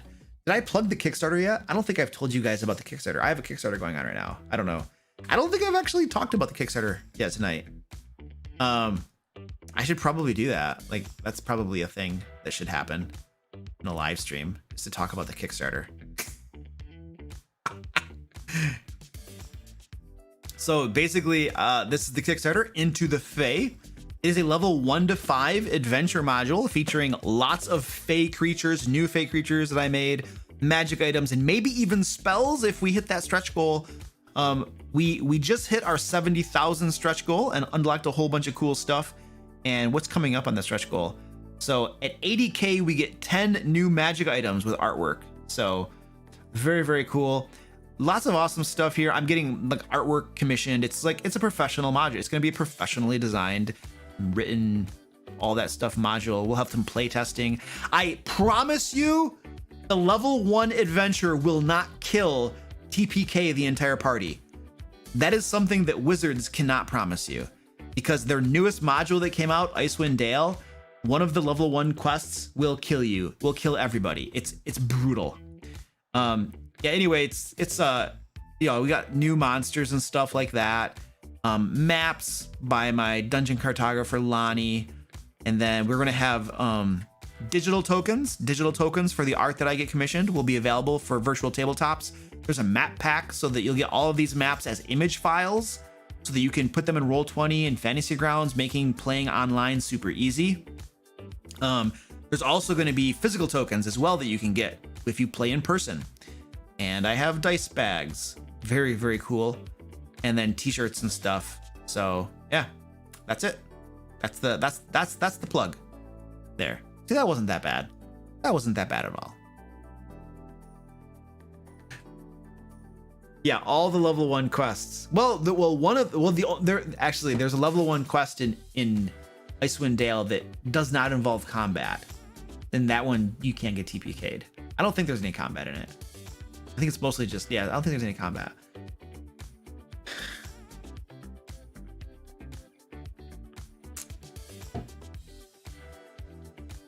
Yeah, I'm excited for another Phase 2. I'm excited to have all the work done.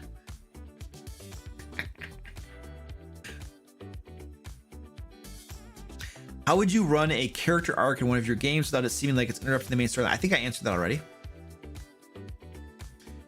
How do you balance an encounter so the party will come borderline close to death and be scared, but they will survive when the threat won't stop till they're dead? The only to walk that line, dude, you basically have to adjust things on the fly during the combat. That's the best way to walk that line. I have a video on my channel about adjusting the difficulty of an encounter on the fly during combat, literally a whole video about different techniques you can use for doing that. I would go find that video on my channel and take a look at that. That's the way to walk that line. Designing it up front to be that perfect isn't going to happen. It's not going to happen. How do I deal with players who don't want to play a character anymore because it feels weak? I just can't get into the character if it affects the plot or other players. Why would it shouldn't affect the plot and the other. I would not. I would say too bad. I would say too stinking bad. You have a player who is not having fun with their character. In my games, I try to prioritize creating an environment where everybody could have fun, as long as they arrive with the proper attitude, I would say. So I can't make them have fun, but I can provide an environment where fun can take place. So if you have a player who is not having fun because they have a character that for whatever reason they don't want to play anymore, then that is a problem that is very easy to solve. Roll up a new character. Boom, I got a new character that you like better. Good, we're straight. And then if the plot is somehow affected and the other characters are somehow affected, then I feel like that is a symptom of like thinking too strongly about the story and having the story and the plot and everything being like, oh, this like holy grail thing that can't be touched. No. We got a game. There needs to be a balance between it being a game and there being a story that takes place. And if we prioritize too much the story and the characters and the plot, then you have players that are suffering because, it's like the game is important too. And if you have a player who's playing a character they're not enjoying, then we need to make sure that they are playing something they enjoy. And if this stuff needs to change, or I don't know why it would suffer, things would have to change. But like, I feel like too, there is such a thing as having your storyline and your plot too tightly coupled to characters. When I design a campaign, it has nothing to do with who the characters are. There could be 4 or 5 characters, I don't care who they are. I don't care what their backstories are. I don't care. This is the situation. This is the main campaign arc. Has nothing to do with them as characters. They could literally swap out characters every game session. I wouldn't do that, by the way, but they literally could. And the main story arc doesn't matter. It's still the same thing. It's not coupled at all to the characters. It's not coupled. Now, I also have character arcs that are very tightly coupled to specific characters. And then if one of those characters disappeared and they stopped playing that character, yes, that entire story arc would go away. That character arc would go away. That's fine. That's fine. The main campaign arc is still there, but that character arc goes away. And I talked about character arcs about half an hour or so ago. And I have a couple videos about campaign planning, parts 1 and part 2 on my channel. And the second, and they talk about, well, both of them talk about designing a main campaign arc and then designing character arcs. So I feel like if you're running into that problem, it's because your main campaign arc is too tightly coupled to the characters. And if one of the characters disappears, it heavily influences the campaign arc. And in my opinion, that is a flaw in designing a campaign arc. And it puts too much emphasis on the story and not giving enough freedom to the game elements so that your players can enjoy the game.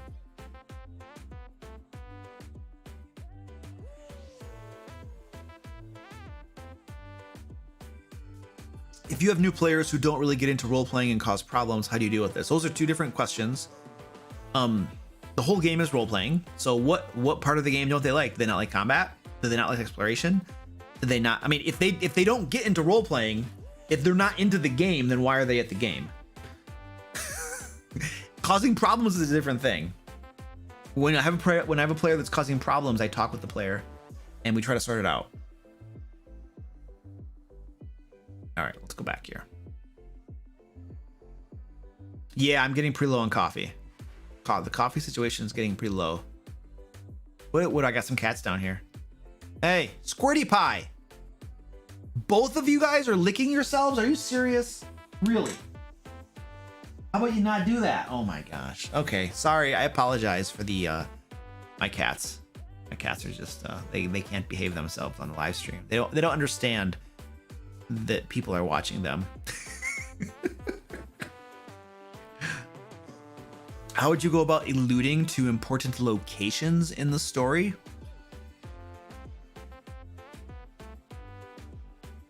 I would probably only bring up the mention of an important location when it became relevant to an adventure, or it became relevant to a plot hook.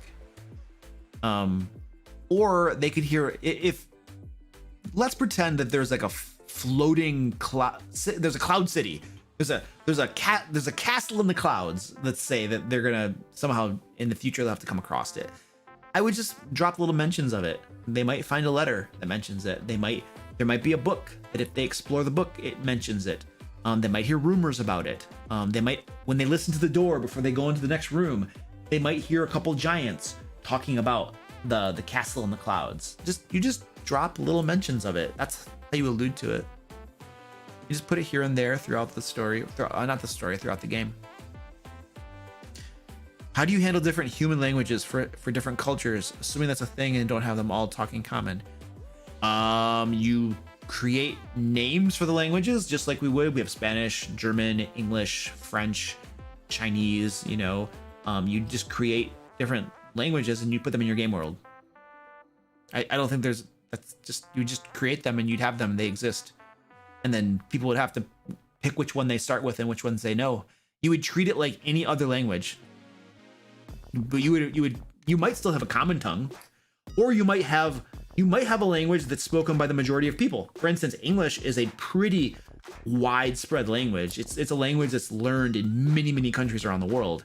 It's kind of the equivalent of common in a way, is what it's becoming more and more. So you could have something like that where there's just one of the languages that happens to be very predominantly spoken by most people. Has anyone tried to cast a fireball spell so that it hits an enemy a few feet away, but they're a foot outside the radius? I don't quite know what that means. Sorry. Will you add a zip up hoodie to your merch store? I need a new hoodie, but I prefer zip ups. I can't. It doesn't have zip ups. I'm sorry, man.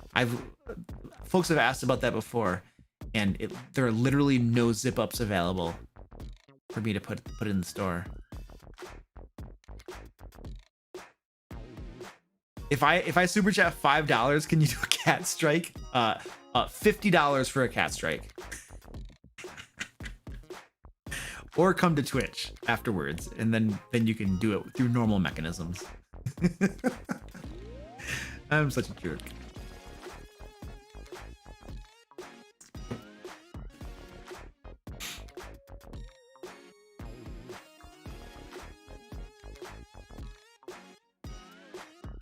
I hate your question. What was your question, dude? It probably did. I probably not. Oh, I see it now. All right, Tazimandius. I'm going to read your question right now. Yeah, I'm very sad, Mug. I don't hate your question. I just haven't gotten to your question yet, dude. The only questions I quasi hate are the ones where people are like, "What's your favorite? What's your favorite X? What's your favorite Y?" Those are the questions where I'm just like, really? So ask me those questions. Ask me the "What's your favorite?" questions. I love those questions. All right, Tazimandius says, one of two. Oh, there's a two-part question. I'm designing a D&D 5e campaign. My initial plan was to have the player characters either die or be very close to death before being transported to another plane. Okay. Given their mission and let loose with the promise of getting their lives back upon completion, what would you do in planning or setting up something similar? That's a very high-level generic question, dude. I don't think I have a... You're asking me how I would plan that campaign out or something, dude.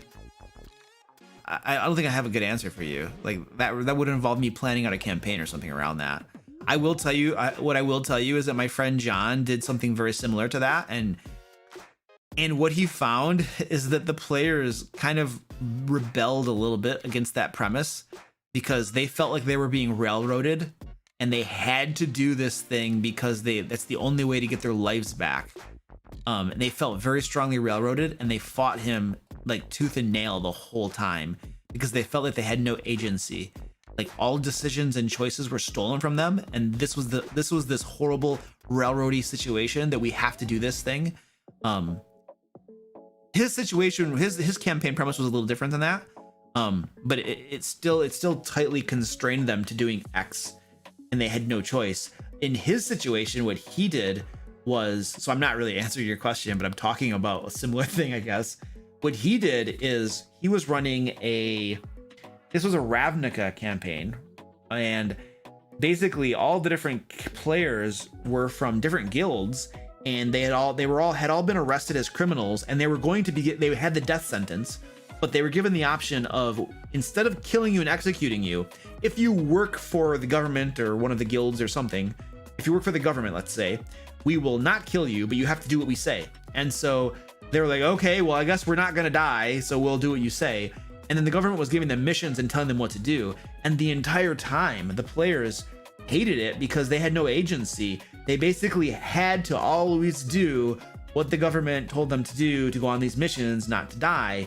And they also felt like their characters had no reasons to work together because they're from different guilds and stuff that were warring, lots of them.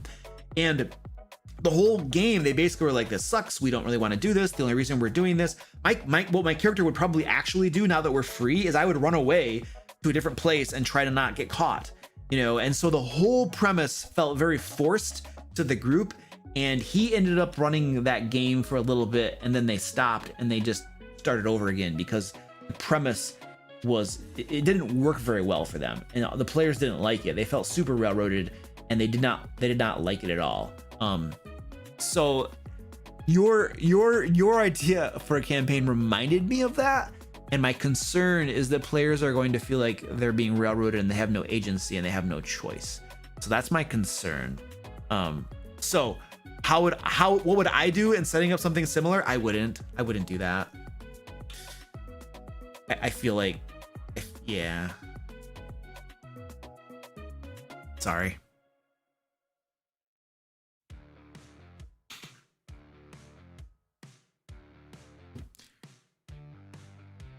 It's pretty empty. What did Fred say? What kind of craziness is Fred talking about?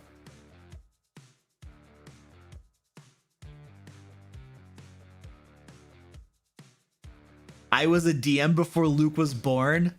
What up, Fred? By the way, Fred, I'm gonna tell you, dude. I'm gonna tell you, man. I was looking at one of my past streams when I was doing push-ups, and you're totally right. My push-ups are horrible. I'm only going like maybe halfway up. They're very, very, very poor form push-ups. So you're right, dude. Those are really crappy push-ups. I had to literally watch a video myself to be like, wow, those are bad push-ups.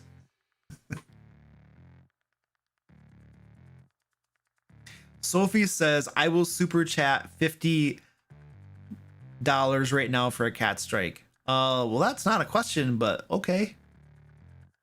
I mean, if you throw $50, we'll pay for the beautiful. Oh man, I gotta be careful. No! Oh, I shook it. I gotta put this away.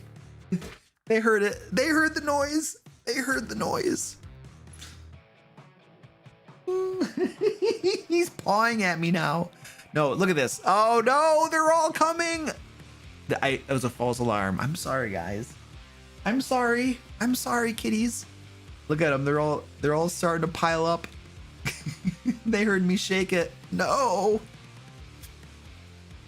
I gotta get some more coffee. I'm sticking. I gotta get some more coffee. I'll be back in a hot second. Excuse me. Excuse me.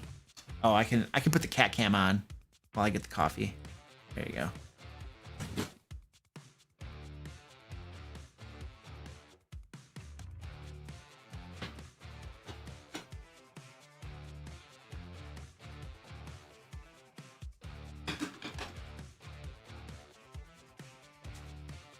Wow.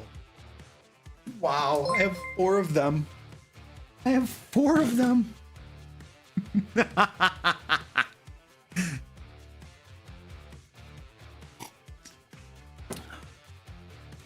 All right.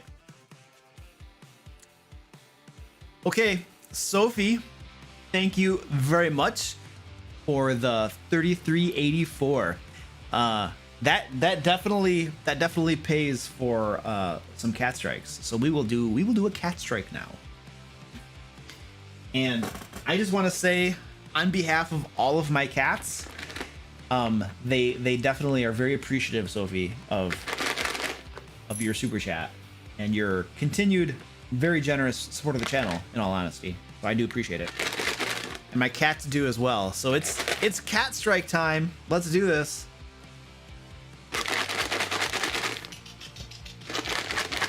You win the box already.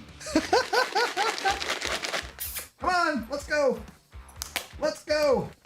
I got 6 out of 7.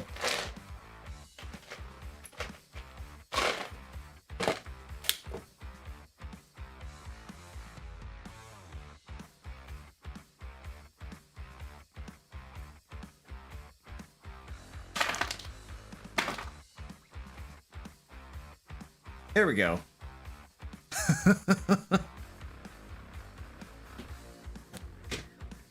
Cat strike.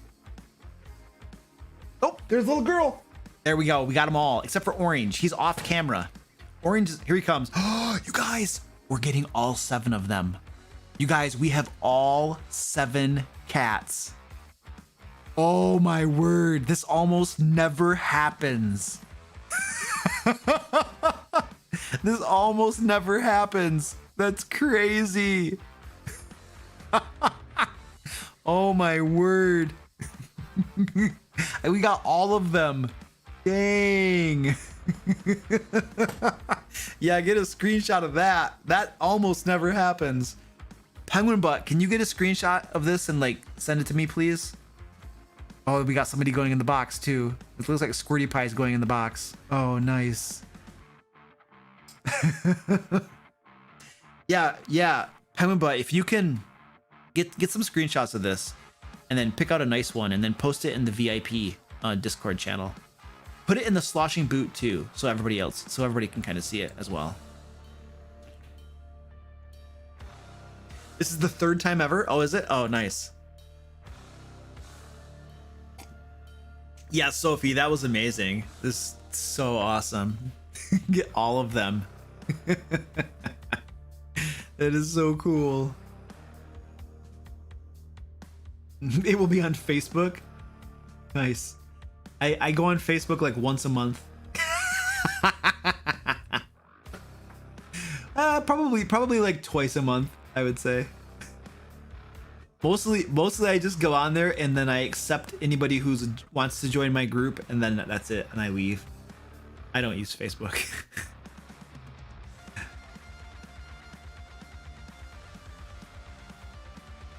I'm pretty hungry. Oh. So basically we got about 15 minutes left for the questions, and then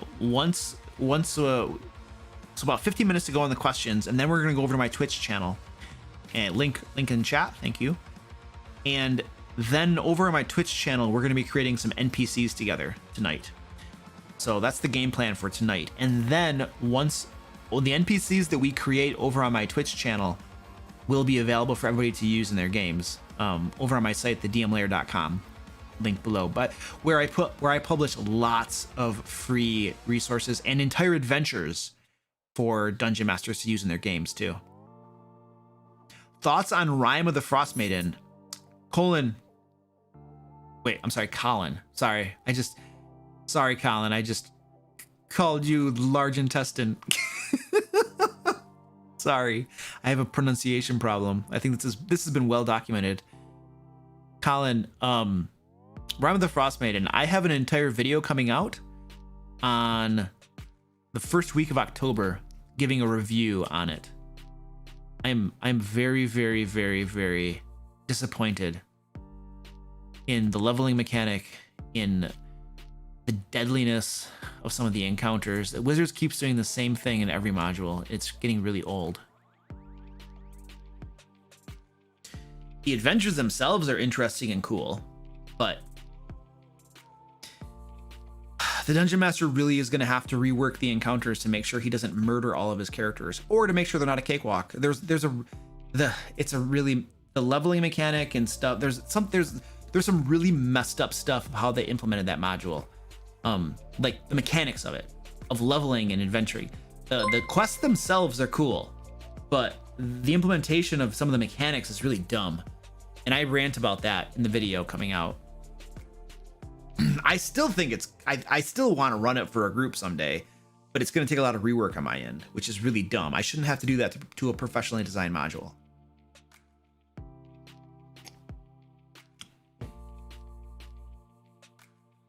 All right, they're pretty much working through the cat strike there. Would you allow PCs to use beast spells and animal handling on non-beast creatures? No. If a spell affects a beast creature, then that creature must be of type beast. Period. End of story. I don't care about their alignment. If they start using spells that affect only beasts on creatures that are a monstrosity, an abomination, a humanoid, whatever it happens to be, then that spell then has become far more powerful than it was intended as written. And I do not freaking care what argument the players have. I do not care. This is the rule, and literally the rule in the book. This is how it works. Period. End of story. Well, but it's unaligned and it has a low intelligence. I don't care. It's the wrong type, dude. It doesn't work that way. It doesn't work that way. That's my stand on that. I would be nicer about it and more diplomatic. You know, I wouldn't just be like, you suck, go away. I'm gonna be nice in that. I'm gonna have a nice conversation about it and explain why not. You know what I mean? I'm not gonna be a jerk about it. But ultimately the answer would be no. What do you think of Temple of Elemental Evil? Like the original one that they made back in the day? I've never read it, but I have heard that it's mostly unrunnable. It's an absolute disaster because the book is just incomprehensible. My understanding is that it was so bad that people had to rewrite and make guides to even help people to figure out how to run it. Now, if you're talking about Princes of the Apocalypse, the reworking of it for 5th edition, I thought that the adventures in it were pretty cool and I liked them. I think that there was a huge problem with how they implemented the quests because basically there are 4 different a little bit of a spoiler coming here. Not too bad, but a little bit. It's an old module though. It's been around for a long time. There are 4 different adventure locations basically in the module. There's a surface, and for each of them, there's a surface structure, and then there are levels below it. And the way they implemented it is that at this location here, the surface structure is designed for level 3. The level below is designed for level 7. And the level below that is designed for level 11. So if you go to one of these locations and simply start going down, you're gonna get your butt handed to you. And the next location over here is designed for levels 4, 8, and 12, and then so on. And so basically the way the module was designed is for the players to go to the surface location here, and then do the surface level here, the surface level here, and then basically do a round robin of all of the different locations where they go down one level and then go to the next location, go down one level, next location, go down one level, next location, go down one level, and they keep doing that. That's how the module is designed. It's so stupid. It's the dumbest design I've ever seen before. And there's no story reason given for why the characters would not just go straight down in one location. They're just supposed to figure out that that's too hard to go to the next one. And then they're supposed to know what the next one is. So the dungeon master basically has to do some very heavy manipulation of things. I just straight up told my players when we were running it, look at you guys, these locations were designed very stupidly. These guys were like, I don't know what they were doing when they designed this, but it was very dumb. So this is the way it's designed to be run. Because my players were getting very frustrated. They were like, we don't know what to do. Where are we supposed to go? We're getting in and over our heads. This is very dumb. What the heck is going on? I just broke it down to them. I just meted and was like, I know it's dumb. This is the way it's supposed to be run. It's very poor, very, very poor game design. So that wasn't even your question. Would it be on the same level as Strahd, or is it Mir too old? I don't know. I'm not sure. Sorry, I didn't answer your question. I answered my own question. I'm just a bad answerer person.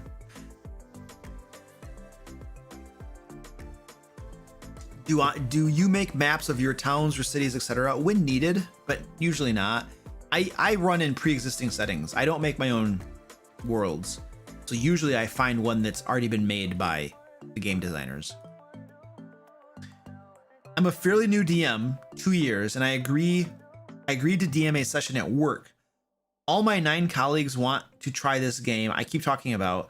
But would that one shot be too chaotic with 9 new players?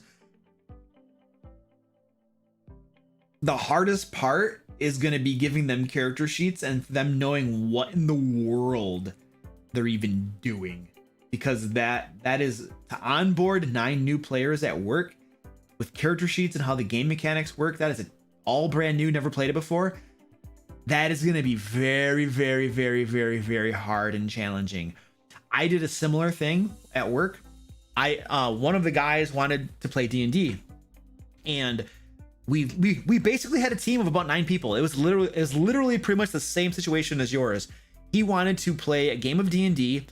We had about an hour and a half to play it, and nobody had ever played D&D before. I think one or two people might have.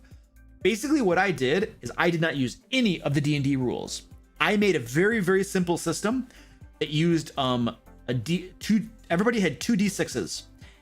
And basically, so when you roll 2 d6s, the possible results are between 1 and 12, and it's a bell curve. The middle numbers are a higher probability.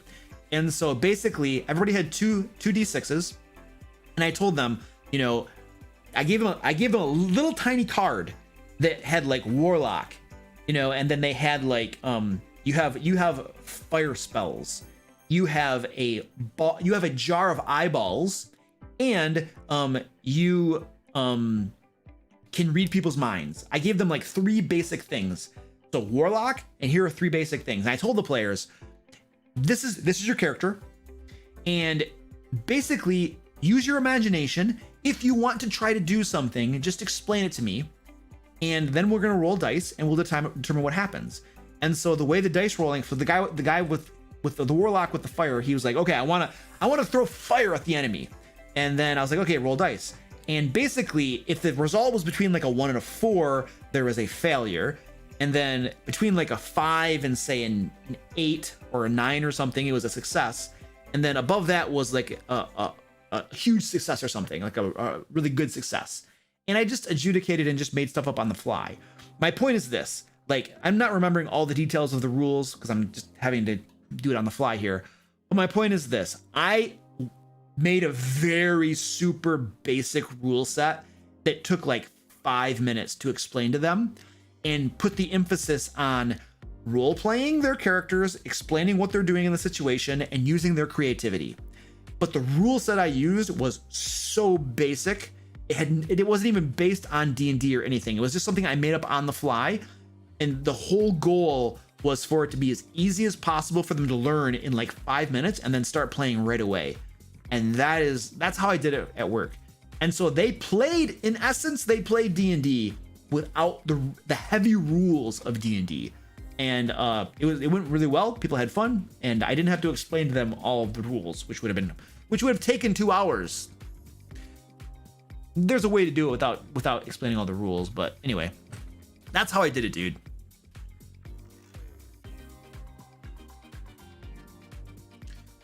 Have you ever had players that were dating? Yes, I have. 4 out of my 5 players are dating, and it's causing scheduling problems. They break up, they bail together. What would you do? You sir, have hit on the reason that I generally, and people are going to hate me for this rule, but I generally do not like couples in my games. And you have hit on the very reason for why couples in games can be a huge problem. Because if you got couples who are having a little spat or something, that spills over into the game world. Let's pretend there's a situation where you got a couple and one of them is a very bad player and is causing problems at the game table.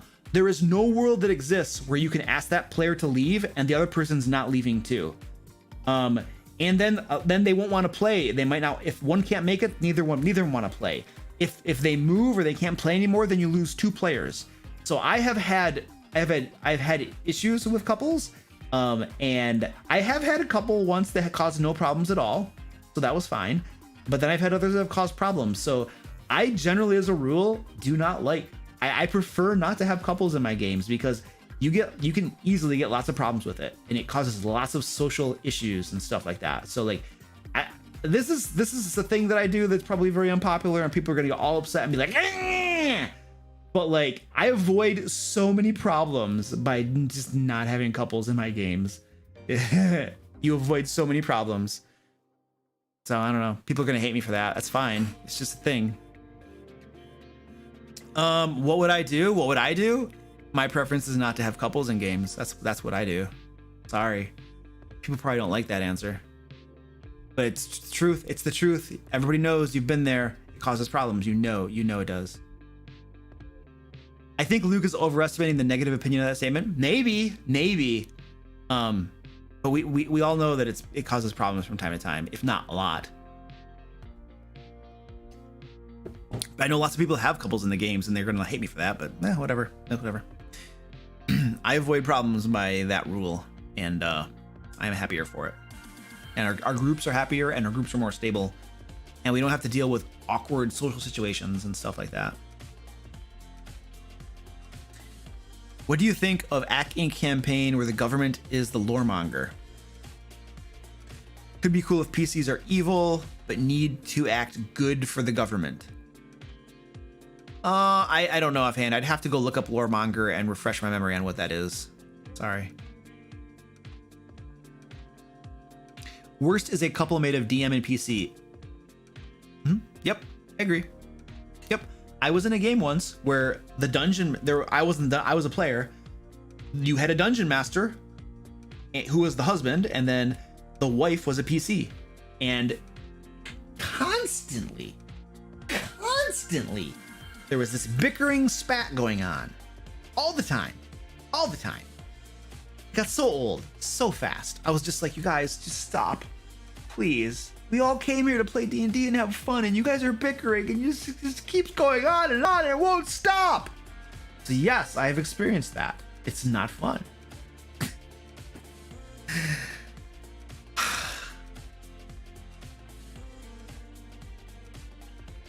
What were they smoking when they came up with Thatco? Oh, Benjamin, that is a question for the ages, dude.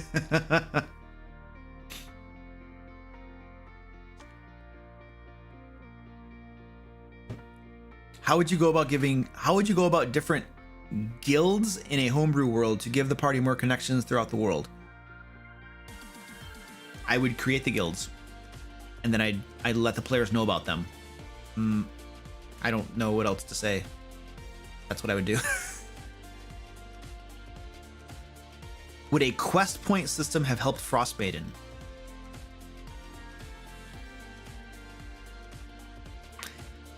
I don't know, Goliath Cleric. Part of the problem, and we're about to go over to Twitch too to create NPCs. Part of the problem with Frostmaiden, let me show you the big problem. I'm gonna go into D&D Beyond, and I will show you what I see as one of the big glaring problems. Let me see. Rime of the Frostmaiden and adventure flowchart. So here's the adventure flowchart. And the biggest problem is, so you see chapter 2 where it says for characters of 4th level or higher. This is supposed to be, actually this is designed for levels 4 through 7. 4 through 7. And chapter 3 is designed for levels 4 and 5, and chapter 4 is designed for level 6. So it's like this whole chapter you could get to level 7 if you wanted to, which begs the question, why do you even have these 2 chapters here? You could just stay here for a while and then skip over to here. So it's like, I don't know what, it's like you have so much content that's never going to get run in the game. This one's designed for levels 1st through 4th, and it's just like, why is there all this overlap? There's all of this overlap. And so basically you end up with a module that is over 300 pages long, but only takes you to level 10. Whereas if you look at Dungeon of the Mad Mage, you have a module that's over 300 pages long and takes you from levels 5 to 20. And Dungeon of the Mad Mage has tons of content. You will be running Dungeon of the Mad Mage for a long time. Whereas Icewind Dale, you're gonna get through this content far quicker, I feel. Especially when leveling at low levels is a lot faster than leveling at high levels, generally speaking. So I just don't understand why they designed it this way. I think the only logical response, in my opinion, is they wanted it to feel more like an open sandboxy world where you could go, there's a variety of options for you to choose from, and you don't have to do everything. And so yes, it does give the dungeon master and the players more choices. So I respect that, and I think that's, there's nothing wrong with that. But it's a little messy, and it's definitely not a module that I would recommend for beginner dungeon masters at all. No way. I don't know that quest points would have helped. I think you need to go back to the design of it a little bit. And I'm just talking at a very high level meta, not like adventure. Well, there's problems with the encounters and stuff too.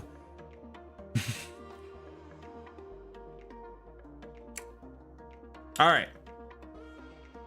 Okay, ladies and gentlemen,